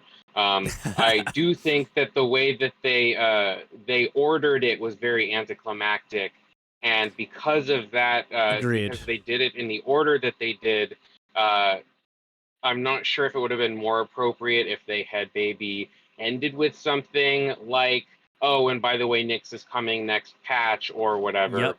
Because Just it would have been like presented in a all of more this long-term stuff. way.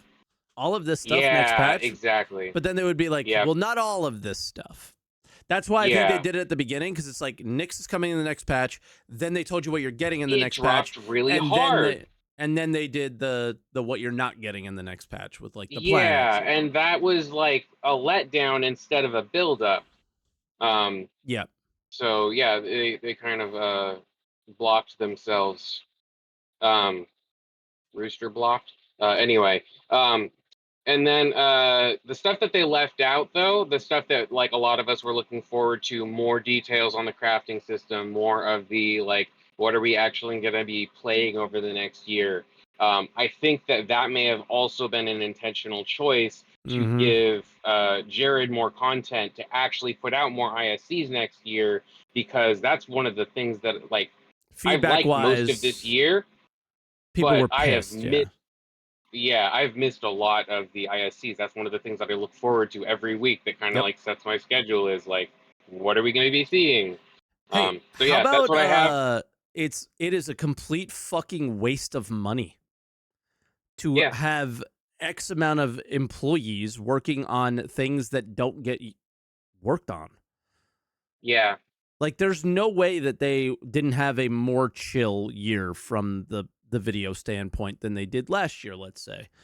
Yeah. They must have. I know he says Jared does a lot of other stuff, but what do the gameplay video guys do when there's no They may videos to be make, actually right? working on squadron promos. Yeah, hopefully they're keeping them busy and keeping them working. I'm not Yeah. saying anybody should be fired. Fuck that. I would never Yeah, do that no. ever. It's just Well, they have some what amazing we're gameplay capture people. yeah, what we're saying is more of you guys because we love what you do. Yeah, exactly. Yeah. And I guess the last thing was it was really cool to get my mask. 'Cause I spent like 150 hours on it. Featured on the Star Citizen That was you thingy. top right? Yep. Hell yeah, nice. Yeah, so that's the mask that I initially made for the Vanduul translation competition, and it find looked it. more janky then.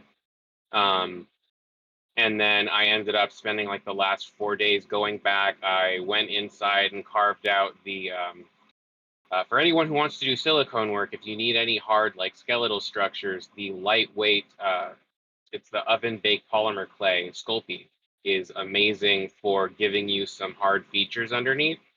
And so that's what I used for that, and then Do you ended know up when it was shown? it was near the end, I think 248. You know exactly when it was shown. I have an eidetic memory when it works. I also have a traumatic brain injury, so sometimes it doesn't. Got it. But yeah, so was really cool to have that. I tweeted at Jared. I'm like, hey, I'll trade you the mask. I'll send it over to the UK for a scythe. Probably not going to happen, but like Yeah. that's a ship that I'm probably never going to have, and it's one of my dream ships. It's not because it's worth a bunch; it's because I really like the Vandal ships. There was a not little talk 248. show. I don't. Oh, it wasn't? Okay, it may be somewhere around there, but there was a talk show going on upstairs from the San Jose Bar Citizen, and so I went up there, and for the first little bit of it, I role played the Vanduul being upset at Asperia for using the old models and making Vanduul tech look ancient and bad, and how we were going to have a lawsuit against them, but Vanduul lawsuits are less law and more kill. So yeah, that are was there fun. Vandal lawyers? I think they're just the people flying the glaives, the hunters or whatever. They're hunters. Yeah, that's their lawyers. Makes But sense. yep. All right. Yeah. Oh had yeah, a now I blast. see your icon. I never noticed it. I didn't look at any of the who the people were. Yeah, they were really small up there. I think it may have been a little bit better if they'd like flashed through them one at a time, but I get why they just did it kind of fast. Yeah. Had a blast. It was kind of funny because Jared started trying to read the names. He's like, I don't have my glasses. Yep. But he did say to Sean Trey, he's like, we need that scanned in game. Yeah, like DJ Knight's here. I didn't even notice that. Mr. Yeah. Like there's so many people that Ruben Soros, Chonky, or just recognizable names that you've seen in the community people so that many I see times. in game all the time. Exactly. I had a blast at the San Jose Citizencon. They did a really good job putting it together. It was trying to see. It was a Polonaut who put it together and did a fantastic job. Everyone who helped out did a fantastic job. It felt really well organized for the most part. I won a ship in trivia, so that was cool. Hell yeah. Yeah. Nice. Yeah, it's a meteor, so it's basically an immediate CCU up to the immediately get rid of it. Yeah, because I was going to try and upgrade my Guardian MX, but I like the MX, and now I get to keep the MX and upgrade the Meteor to the Paladin. So sick. Well, that's a good place to stop, Sharks, because I got 20 minutes to get to no, everybody for sure. else. So we'll let you go, dude, and congrats. Take care. Had a blast. Yeah, man. Congrats on the recognition. Deserved. Thank you. Catch you later, dude. Bye. All right, next up, Cool G. Hey, what's going on? How's it going? Good. I didn't know it was okay to have a wrong opinion until I heard the last guy go off. So you're allowed to have a wrong opinion. I'm just joking. But no, really though. Like, okay, so I'm gonna come in here. Citizencon was 2 out of 10 for me, but I'm Okay. not mad. But I'm not mad though. I just can't believe the people that are saying it's a 7 or a 9 when you compare it to last year and you call it sitcon. Like it wasn't a sitcon. It was just an It was IC. Citizencon Direct. Yeah, no, again, whatever. You can call it whatever you want, but to call it a Yeah. sitcon and then have the year prior, which was a whole spectacle, like, you can't really compare the two. And then the other thing I want to from presentation standpoint, I give it 9 out of 10 because I think the spectacles and the overabundance of spending on shit that isn't the video game, I'm not for. I hate that shit. You post a good, like, what? Okay, what did more? You said a 9 out of 10? Is that what you just said? From presentation wise, like, just Okay. hear me out. What Hear me about out. Jared? Stop. Hear me out. Jared is always a very low out of 10 for me. But the hear me out here from Yes. the idea standpoint, not the actual. Like, I would rather a Star Citizen Direct than any in-person one ever. The biggest impact that any CitizenCon has ever had is the 2 videos that were made, or maybe 3 or 4. It is always the Squadron 42 trailer and Yes. the Star Engine trailer. Those had more of an impact on Star Citizen than any CitizenCon, any Sure. ISC, anything. But for the right? general public, though, right? Not for actual That's all that followers matters. Sure. But no, not really, because it's not a game yet. So Yeah.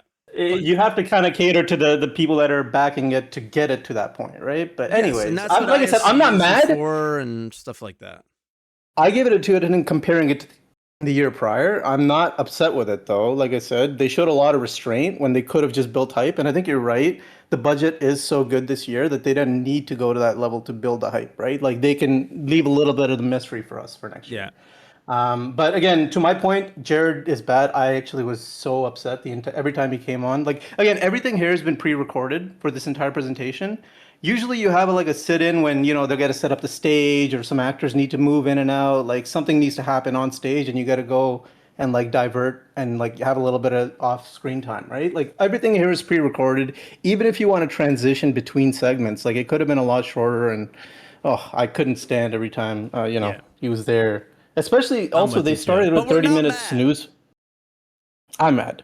Okay. I knew it. They also started with 30 minutes snooze. 30 minutes of lore. Come on. Right after they say Terra coming, like come on. Yeah. Okay, so then moving on to the next point. Like I said before, the budget was good, so they kept the hype low. Like even with the ship talk, there's no new concept. They're not trying to sell us anything beyond the ships that are flyable now, which I can commend, right? Because there's no like promises or whatever. Well, you sure, but that might end up happening. They might cash out still, but they could have done it twice, I guess I could say, right? Also, and a point that nobody's talking about. I mean, John Crew literally ended the ship's talk segment saying it's going to be very expansive. And he tweaked his eyebrow as he said expanse. So I don't know if nobody caught up on it or maybe I'm overlooking into it. Take a look. Go back to the segment and take a look. He says expansive. And he says it like as its own word essentially. So that's a big tell for next year, I think. I think they were hinting a lot of different things. They just weren't showing it, right? Yeah. Moving on to the big space battle thing that they moved on towards the end of the show. What stood out to me the most, again, I loved all of it. I love the mining station too, that whole aspect of it. I'm a big mining guy. The tunnel run that they showed. Didn't the jump point tunnel get nerfed because Space Dads couldn't do it? I don't know if like it was used ever to be hard. way harder. No, it used to be way harder from what I understand. There was a bug one time where if you hit the side at all, you didn't get through it, but it was never hard. It just shortened it was in longer. Length. Yeah, it was way twistier, and it was way twistier. Okay. And I'm pretty sure you used to go through it faster as well. That doesn't mean it was hard. It just meant that it was more annoying. Okay, point being, like what they showed looked, I get it, it's cinematic or whatever, right? But if they're gonna do it, like these same space dads are gonna try to do it, and then I don't think it's gonna happen. I think it's gonna get changed up pretty significantly or become too easy or whatever the case is. I think the concept is really cool. I can't wait to try it myself.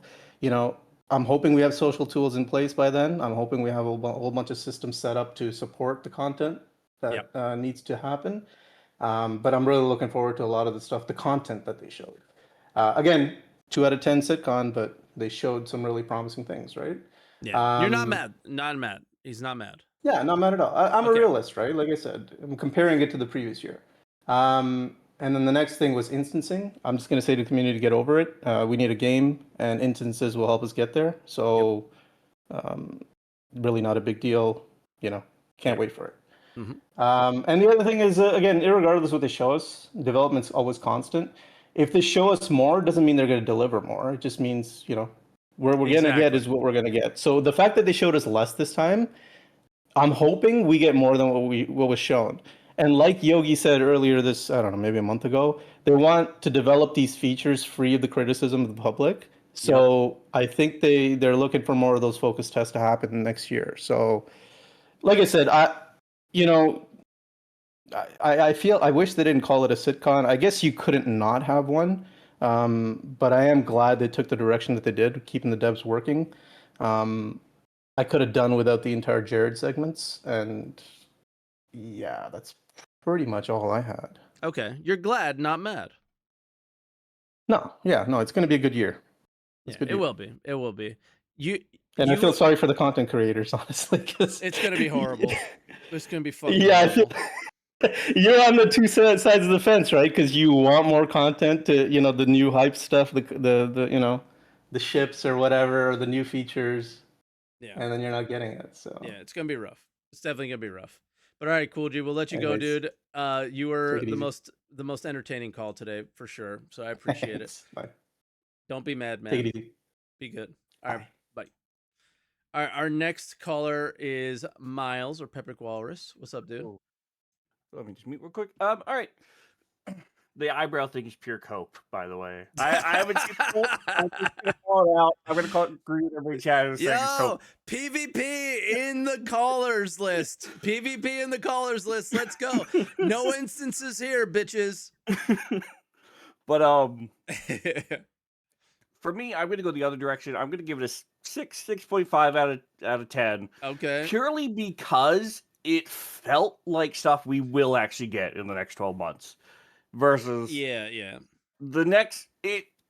stuff they showed is like, all right, I can believe everything here. I can believe we will actually get by next year. They didn't want me to say 12 months or so for the next 2 years. It felt like it felt like the next 12 months without the Orso this time. Guess what though? Something that we saw today will not make it. It always happens. Which one? I don't know. I'm sure it will. Which? Oh yeah. Something will be missed. Something Planet will Tech is the not thing I make think it would probably be my guess. No, Planet Tech has to make it. That is a. I mean, yeah. That's if they're going to be focusing on building Nyx, then yeah. I mean, one of the mission types or something will probably not, like maybe that last mission will be completely different. The tactical one, yeah. Yeah, the trench run shit, like cool, you said, is probably not gonna be what you saw, right? Yeah, I mean, I would hope there'd be variety of them, so hopefully it'll be mixed up. But also with like going into like the spoiling of those things, it felt like the events they did show are basically just like one Hathor that we're gonna get. So I'm pretty sure we're gonna get more of those. It felt, but this also kind of confirmed what I back in the prediction show where I said that they're not going to be releasing anything that's going to risk stability. They're going to be releasing things in a way that at least until Squadron is done and the release cycle is just cooled off, it's going to be like this for a while. It's going to be tough. And they can't slip back on the performance at this point. Yeah. So, the Van Duel are really cool. However, I did notice they didn't show any in FPS, so I'm hoping they're holding that back for an exciting reveal of some kind. because it's like the Mauler fight will be really cool. That's something different. But unless the like Vandal fly in very different ways than any of the other AI, it's going to be just more ship combat with them. So I'm hoping to see them in FPS. The Nutcracker, as I've just been calling it the Nutcracker rather than Rockcracker, but I like the concept. I'm hoping eventually it will evolve to where you find the rocks out and they don't just sit there and respawn. I'm guessing. I'm hoping you have to you find it out and then you either tow it there or you sell the location to one if they actually make markers work. How badass would it be to find a that'd huge be fucking exploration. rock and bring it to that place and crack it? That would be so sick. And it gives people surveying exploration gameplay. Like, hey, I found a geode. Who wants it? I do respect the we think people like Hathor, let's do another version of it. We think people like X, let's do, contested zones. Let's maybe do something like that in Nyx as well. I think that's fine, but I hope they don't overdo it.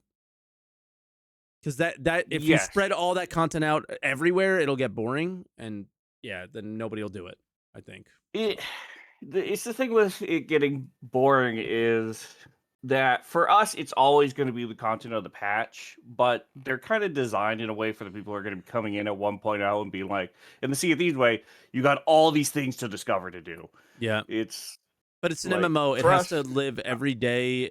You have to have something that you do. Like MMOs, there's always something. Like I feel guilty not playing Eve yesterday because I had something I needed to keep up with and I didn't keep up with it, That's unhealthy, but that's what makes MMOs fucking awesome. That's why people play them. Is they get you addicted. Like they're addicted. They're addicting, dude. I was going to say something about that. It just left my mind. The instancing with the Nyx moving the sewers to Levski, I think that's okay because it's the test bed. I imagine they're going to go back and still do the depths and stuff for our. Yeah, Sharkbite said that they would.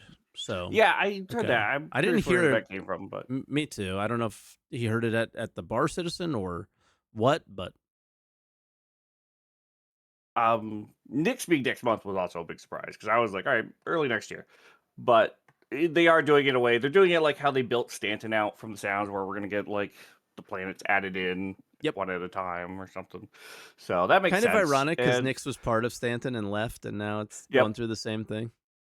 What I don't like, though, is I guess we can call it a transient jump point because it's a temporary jump point from Stanton to Nyx. Yep. I would have liked just to keep it to Pyro because especially with the new hauling missions, having to do that triple jump. Log haul, yeah. Yeah. Through the risky space.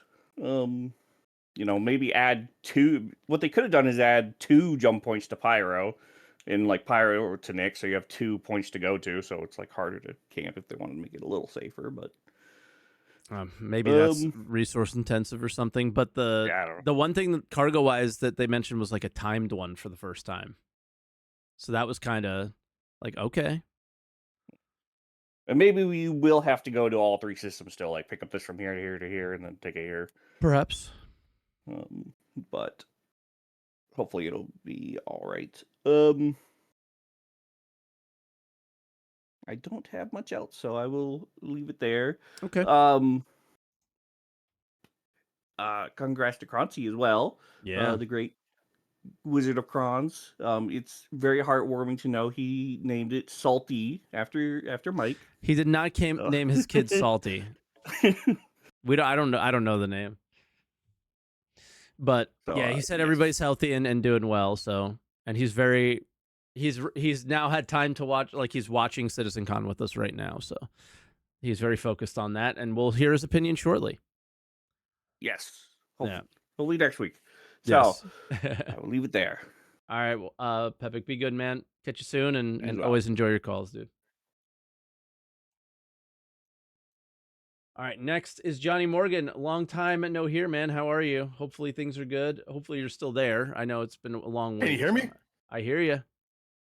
Oh, there we go. Fantastic. Things are really good. It's very fitting for you to show up on the solo because you were a very regular caller when I was doing this alone.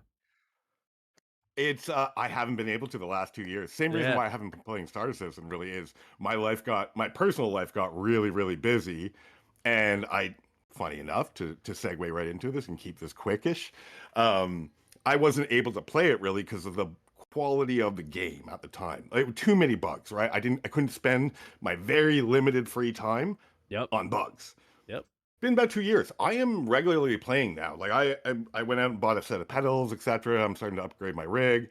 So things are going really well there. And I have to say, after a 2 year break, I am incredibly impressed by how far they've taken the underlying tech. Right? Like, Okay.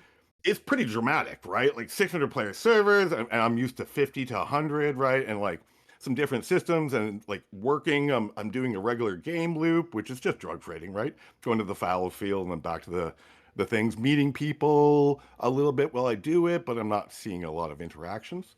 But yeah, More. yeah, I've been pretty impressed overall. That being said, Citizencon, yeah, it was a big long IFC and whatever. Jared was annoying at it.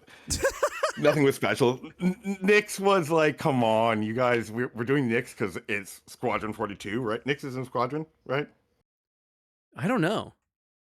I think it is. Anyway, I expect that those assets are already pretty much done, and we're just getting that recycling, right? So we're getting, or that flow down, whatever. Yeah. What I really liked recently, and I saw you covered it because I don't really watch your show and a couple other people and stuff like that. And That's kudos right. to every content creator who is out there that have been fucking grinding the last few years. Love you guys because you kept me in the loop. Sean Tracy talking about like improvement of tools, and I called Sean like 4 years ago when he was on that four-way chat, right? They sat around the table and it was him, Todd Pappy, Chris, and someone else. I can't remember who was there. But I was really impressed by Sean, and then I find out like he's the Mech Warrior League of Legends guy and all this other stuff. And so he was talking just off the cuff. It was a random comment, but that Elliot and his team are waiting for a new set of tools. And I really, really can't wait to see what they can do because they have like it is nice, but they're still making these missions under the original tool set that I had. Like there hasn't been any significant refactoring. So it's the same thing. Like I've been enjoying Pyro. It's nice, large. So, I'm flying my Cuddy Black. I'm still just using the 3 ships I start with. I haven't invested any more money in it. Testing the game. The things I want to do, like you still kind of can't. People's voice doesn't work. Like my Nope. mic works. I was talking to a guy last night and he can't talk back to me no matter what. Right. Yeah. And so it was a nice experience for him, but then we couldn't take it any farther. And then the social side's not there. Like I only have the choice of making him a friend or not knowing who he is again. Like I can't add him as a contact. I can't do anything. Like nothing is there. And I don't want to make this guy a friend because then he can join on me and blah, blah, blah. You have all Yep. those problems associated with the friends. I don't Yep. like, I want to keep my friend list bare right now. Like a contact list versus a friend list is what you mean, right? Oh, just basic socials. Yeah. LinkedIn, for fuck's sake. You know what I mean? In space. Like I don't care, but this stuff isn't new ground. Yeah. Yeah. Right. And we're talking a lot about that new ground stuff. So I hope we get the socials.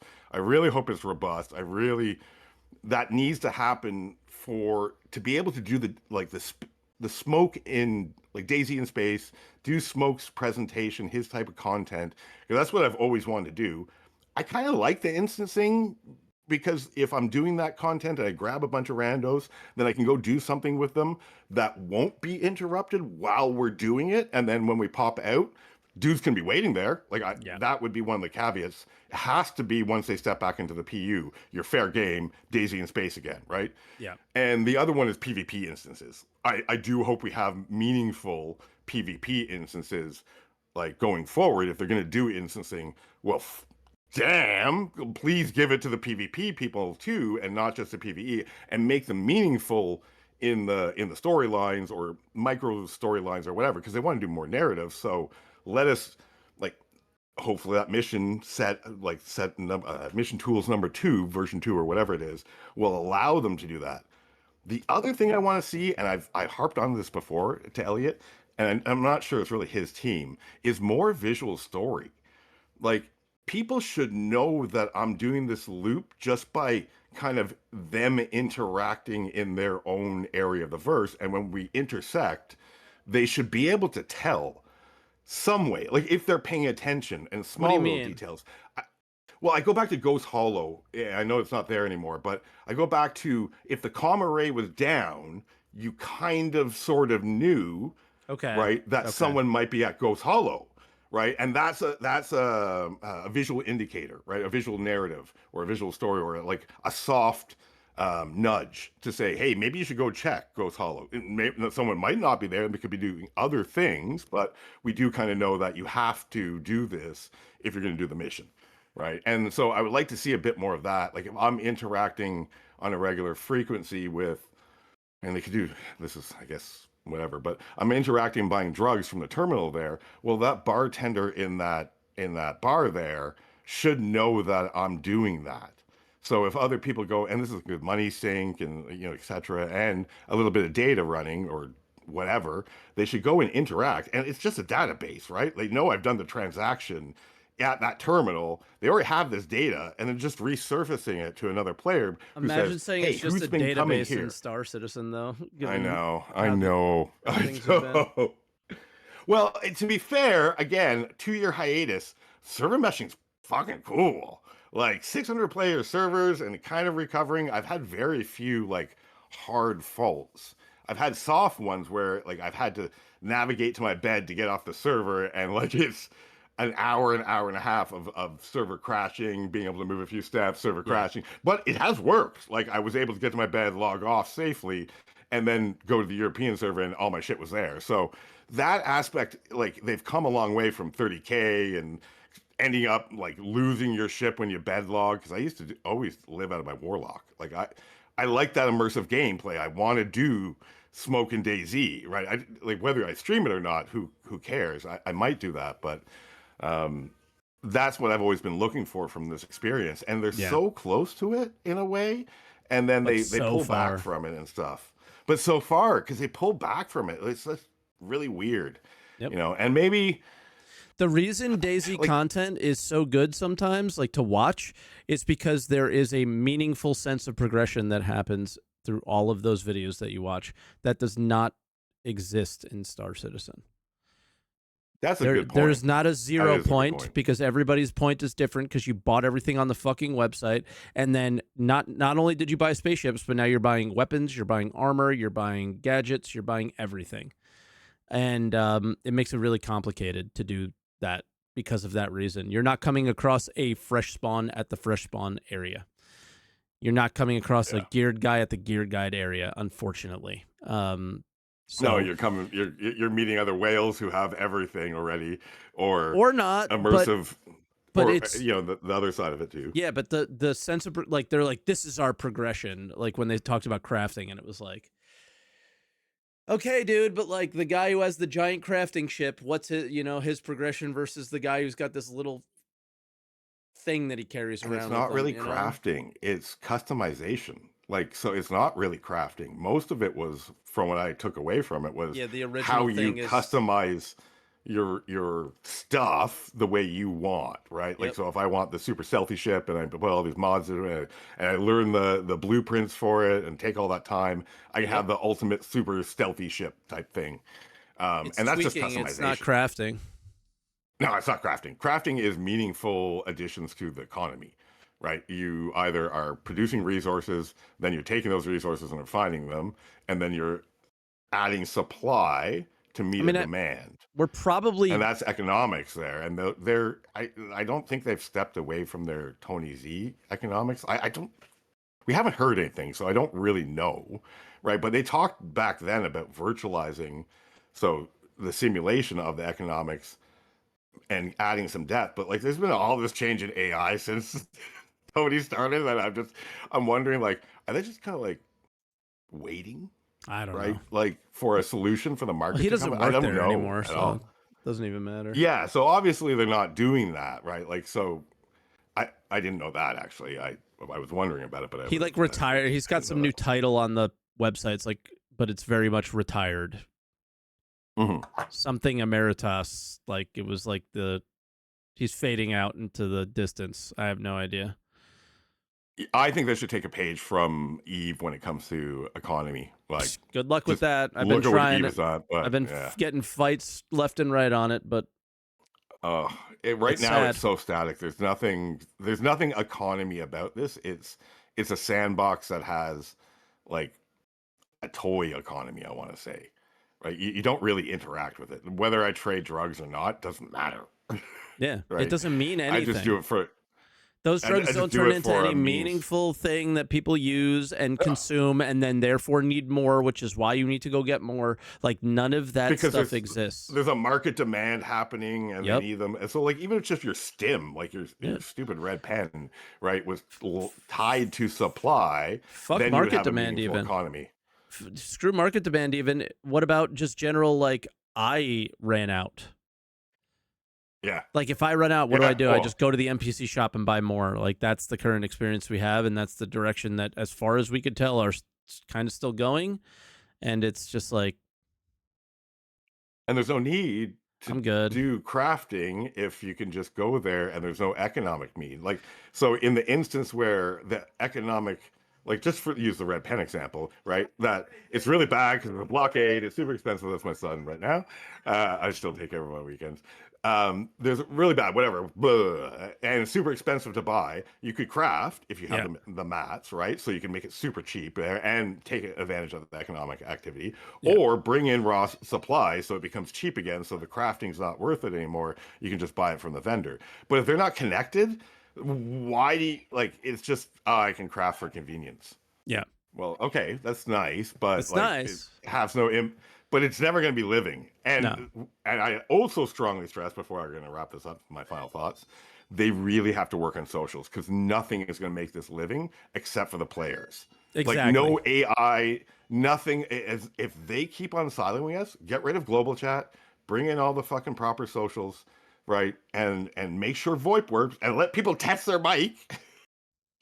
There's no visual feedback even after all this time. My original video from 5 years ago is still relevant today because nothing's changed. Yeah.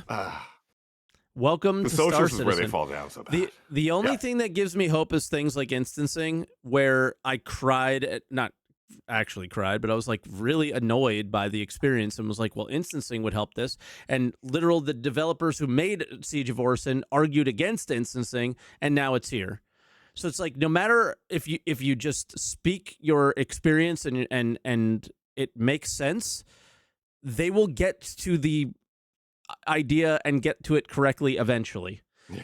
Right? And it may take 5 years, but they'll get there eventually. And they did in this case, and maybe they will with economy too. And it's like people that, why haven't you quit yet, Mike? That's why. Because there's call that still iterative a development. chance. There's still a chance that they might wake up and open their damn eyes and realize that the choices they're making may not be great. I want to be a little more fair to them because they have some really good people there. They have great people. I love them. a lot of tech debt. But there's some like people Benoit that don't open their eyes. Working together. I agree with that too. CR. Actually, there is an element there. Chris needs to take a large step back and just be a figurehead and raise cash for the money, the company, because that's what CEOs are supposed to do. That's your entire job now, because you're the CEO of this company, is to go out there and shill your company, right? That's all he should do. He should not be involved in development any way, shape, or form. They already have their marching orders. They should he's hired really good people.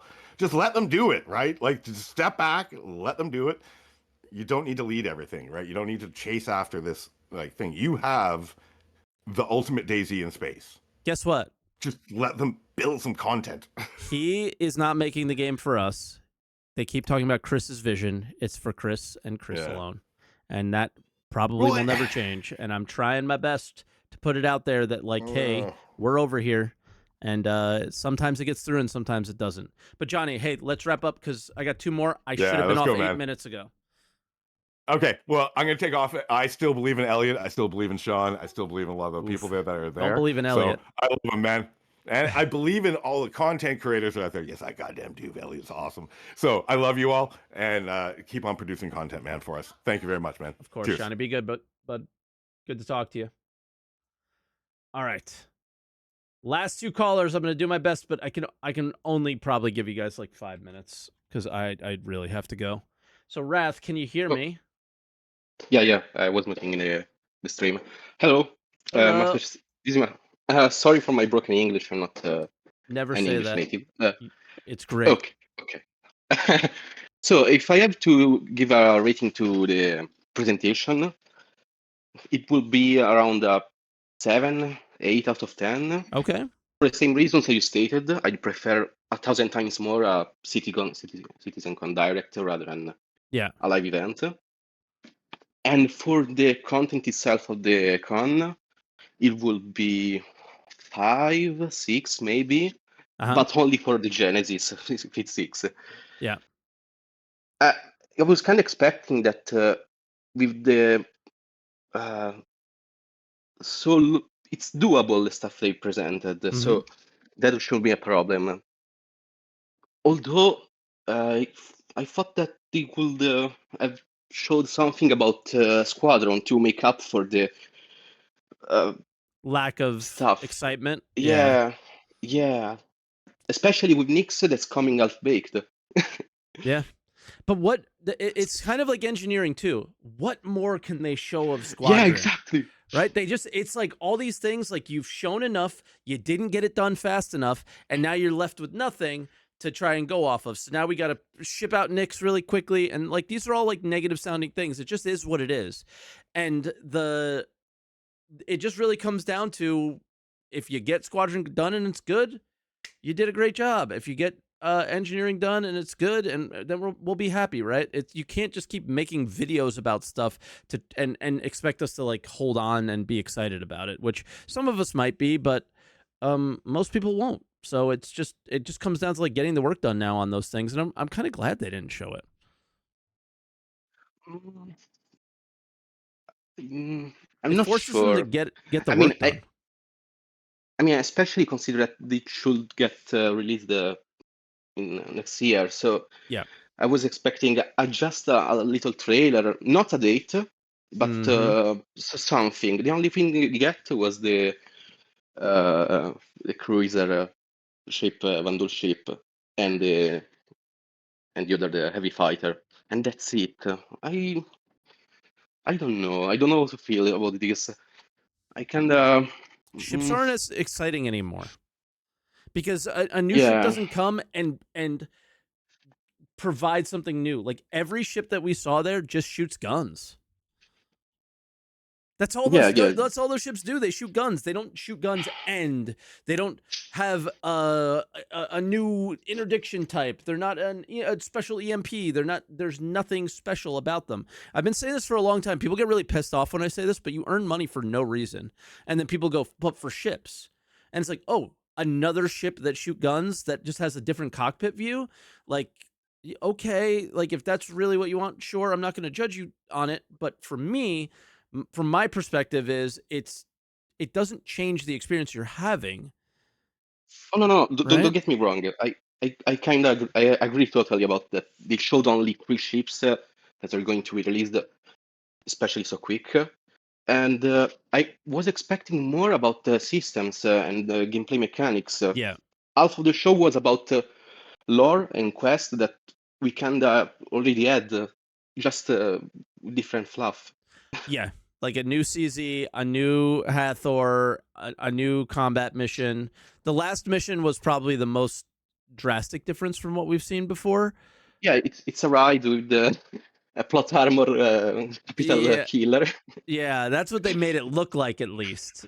Because I think that of all the things that we saw, that's probably the furthest away. I guess the only tech that they showed with this quest was instancing. It's the only thing I can guess my head around. Yeah. Oh my god, I can't unsee. Somebody in the chat said like there's Richard Tyler talking while you're talking, and his mouth was moving with your words apparently. So I was like, that has to be very distracting. So I just turned it off. Oh yeah, also about crafting. Yeah. I think I thought about during these the other colors that okay, that for now we have only the portable thing that we have to load manually in the 3000, but okay. Yeah. It would be interesting having crafting involved in quest with a sort of terminal that's static. Okay. Where we have to search around stuff or something like that, or bring materials buying from other station. I mean, the implications of the potential of crafting will be pretty interesting. Yeah, And kind of that's it.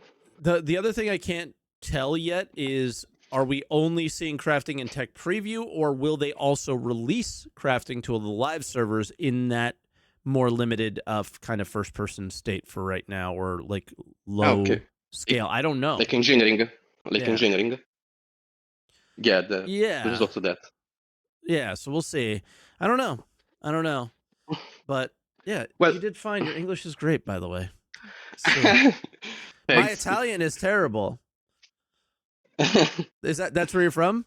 I'm guessing. Yeah. Okay. Yeah. My Italian's not very good. All I could say is di dove sei. That's it.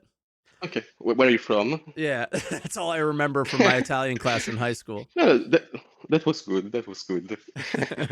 Well, thanks for having me, and thanks to chat. And I also watched the stream yesterday with you. So. Oh, great! Thank you. Also, and I want to compliment you, since you're critical about the game more than others, and that's something that I like. So that's why I follow you. Appreciate it. I hope in a respectful way, but it's usually not, unfortunately. But it is what it is. I mean, depends on how the others take the critic, but as long as you're respectful about it, shouldn't be an issue. I try, and sometimes I get mad. What can I do? It's passion. You're Italian, you understand. Yeah. You're the most passionate people. Well, I guess that's it. Bye. All right, bye now. Bye. All right, our last caller, Azariel. Azariel, can you hear us? Or me? Used to saying us. Last caller. Hello, there sorry. we go. We got you. Hello. Hi, Mike. How's it going? Going fine, yeah. Very good. Glad to be here. Glad to have you. So you're ending the show today. What do you want to talk about? No pressure. Well, many things have been spoke about and in various lights. So I don't know. I just gonna give my little and quick opinion on Bring it. What I saw. It was good. A good Citizencon, even though it's should not be called a Citizencon. I mean, it's just a big ISC, like everyone said, yeah, but it was nice to me, not too much hype inducing, which was fine, that it was tame and more realistic of what we would like truly see in a few months and in the year to come. So it was nice. I really like the Planet Tech. It's absolutely gorgeous. Not that it wasn't before, but it's going to be even more. I know, they outdo themselves. And yeah, I'm never gonna complain about the Planet Tech guys, and yeah, it's just, and it's really cool that now we can drive, even though there is no real meaning to drive around. But I do like to do it, to go on a small RP hunting trips on Microtechs. Hopefully, when there's gonna be more use for crafting, it's gonna be useful to do some gathering and hunting on places to have some specific materials and try to have the best quality of them. But for now, yeah, it's unfortunate it's not there. And the rock placement, I love that, because right now just going like at some elevated speed, not too close to the ground, and just pressing tab and tab again to find rocks, it's really not fun. But having to go to specific places and POIs, geologic POIs to... Yeah, you're looking at it differently than I was thinking. Like, you're not just going to fly around the desert part of Daymar that's all just sand, expecting a rock to be sticking out of the ground. You're going to go to the cliff area. Holy shit. Okay. Yeah. And then you will have the use for the rock, because, okay, the mountain is big, but you're not gonna just hover every time, especially when they finally introduce control surfaces. You're not gonna have the power to hover every time. So you're gonna finally have like a small localized area to use your goddamn rock, or on higher cliffs, the goddamn ATLS. Yes. Yeah. I can use that to mine the rocks that are localized in this area, and there are gonna be 1 or 2 minerals type, and then you're gonna have to move elsewhere. It's good. It's peak. I like that. Yeah, and apparently that's what they said in the show too. I'd never registered for me until you said it now. Nice. I think they also mentioned it in the last Citizencon on their tech. They said that like biomes will determine what you find, but it was kind of vague, right? So that makes it more clear. Yeah. Sure. Nice. Yeah, it's much more clear now. Yeah, and the visual of the rocks have changed now. There's like tints and vein in it, so looks good. Nothing to complain about. Yeah, we had that for a moment. Quantanium had its own look. It had okay. Yeah, it used to many years ago, but that's it. Well, if we spoke about what we used to have many years ago and don't now, still in. The list is long. It's still in, but it's kind of used randomly, that old rock. So yeah, what we saw with the red, I was like, oh, okay. Is that Karenite? Yeah. A big Karenite rock, maybe? Yeah, look good. About the show, very good, but I really did not really care about the lore dump at the beginning. Yeah. But I guess it's fine. And the bit about the rehearsed 1.0 plan, I was like, we know this. It's, I mean, I know some people are angry and want to be reminded, but I don't, and you don't have to excuse yourself for the use of instance. It's great. It's finally a good solution to resolve overcrowding in areas of like main location zone or like cargo POIs stuff. Because finally, I'm gonna access the bar, speak to NPC, a return of the mission givers, good, and I'm not gonna be waiting when like a new patch drops, or there's like an event or some special things happening at one place. I'm not gonna wait for the tram because there's 50 people trying to get in. I think it's great. Yeah, please. Yeah, absolutely. I don't know. There's so many good solutions, and the only bad solution is I can't like troll people like for the most part. Like I saw one like expat Brad who streams as well. I saw her in the chat going, so I have to wait for my bounty to finish fighting a worm to be able to bounty them. And it was like, okay, like there's an edge case for sure that might be annoying. But outside of that, there's so many positives. In front of an elevator anymore. Yeah, exactly. So there's so many negatives that get fixed for the couple of negatives that stick around when it happens. I don't know. It's a bit of balancing. I don't know. Yeah. That's how I look at it. It's balancing the experience in the world, and I do wonder it was out of balance. How they're gonna separate the concept of open versus closed instance. Same.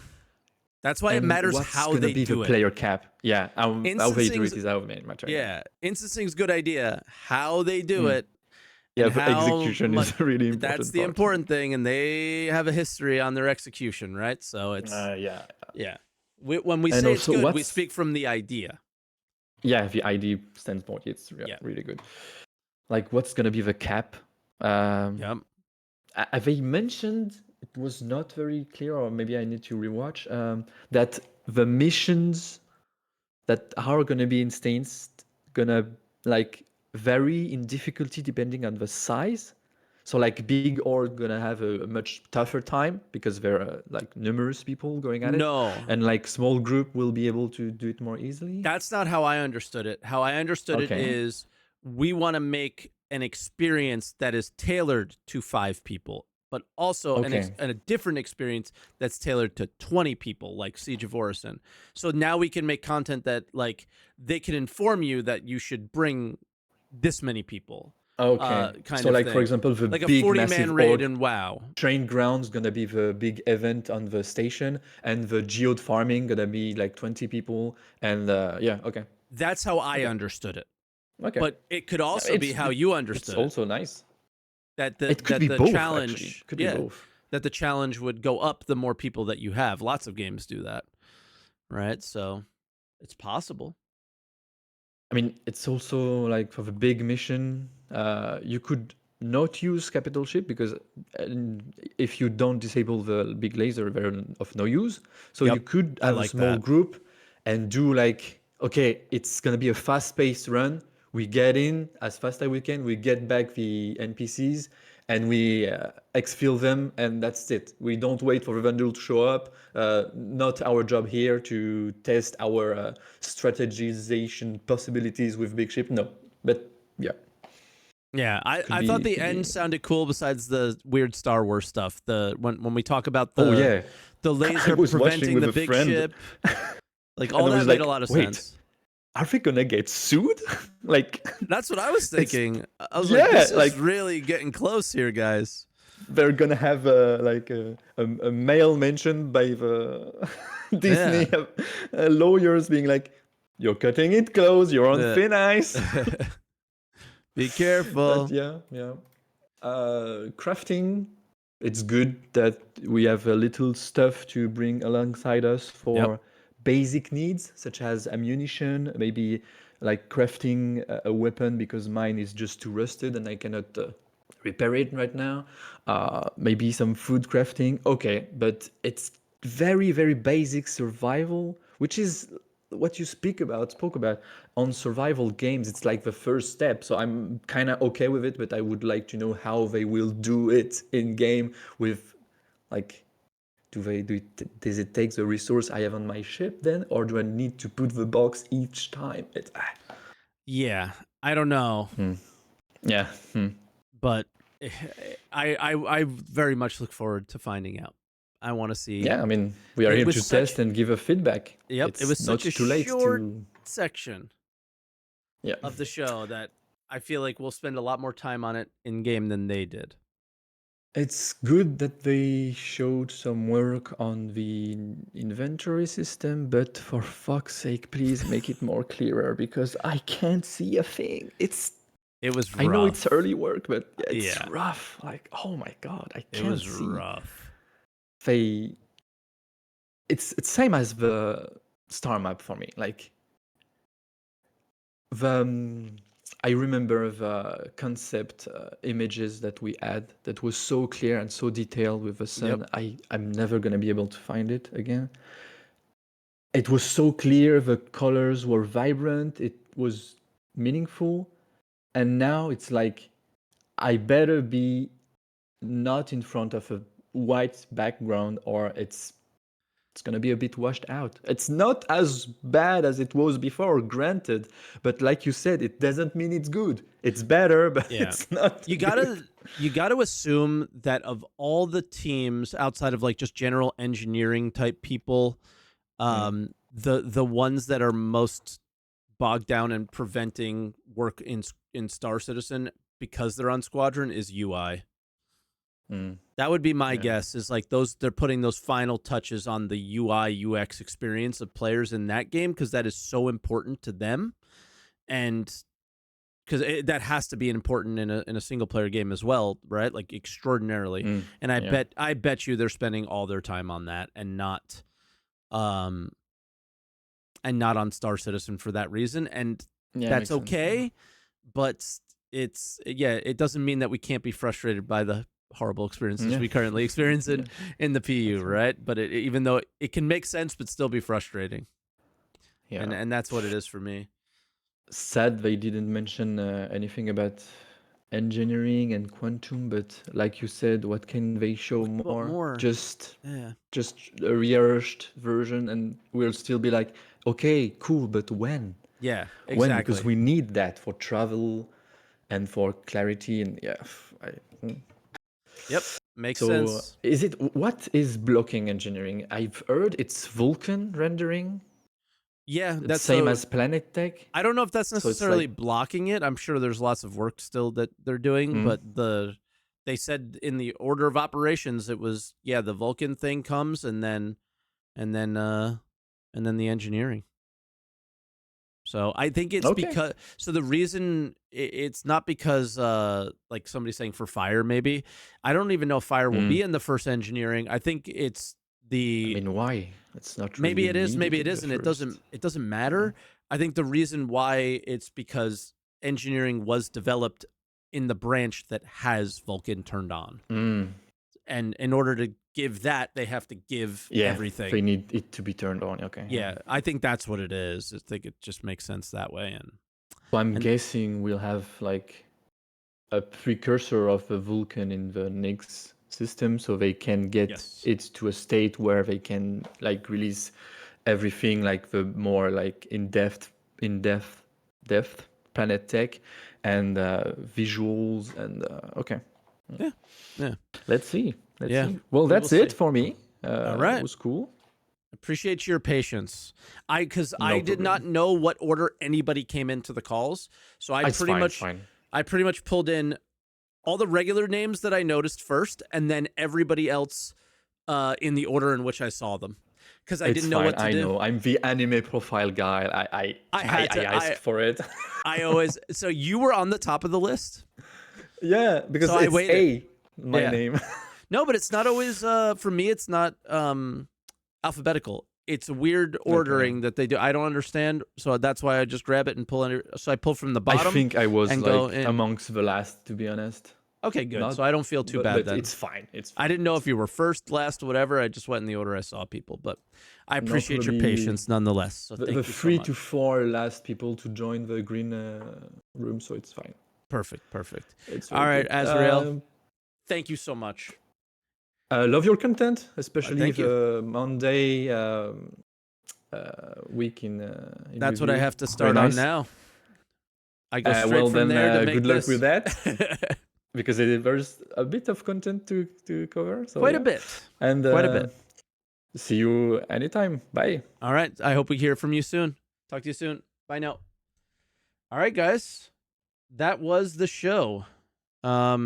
Longer one, but I think that was expected. Imagine how much longer it would have been with Croncy here.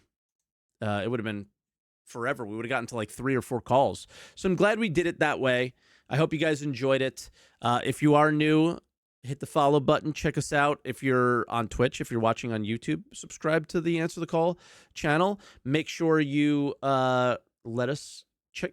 Make sure you go and check Croncy out whenever he's live. Go to his Discord. Say congratulations. Congratulate him on Twitter. I think he made a tweet. That's what people were telling me. I barely ever go on it, so I didn't see it.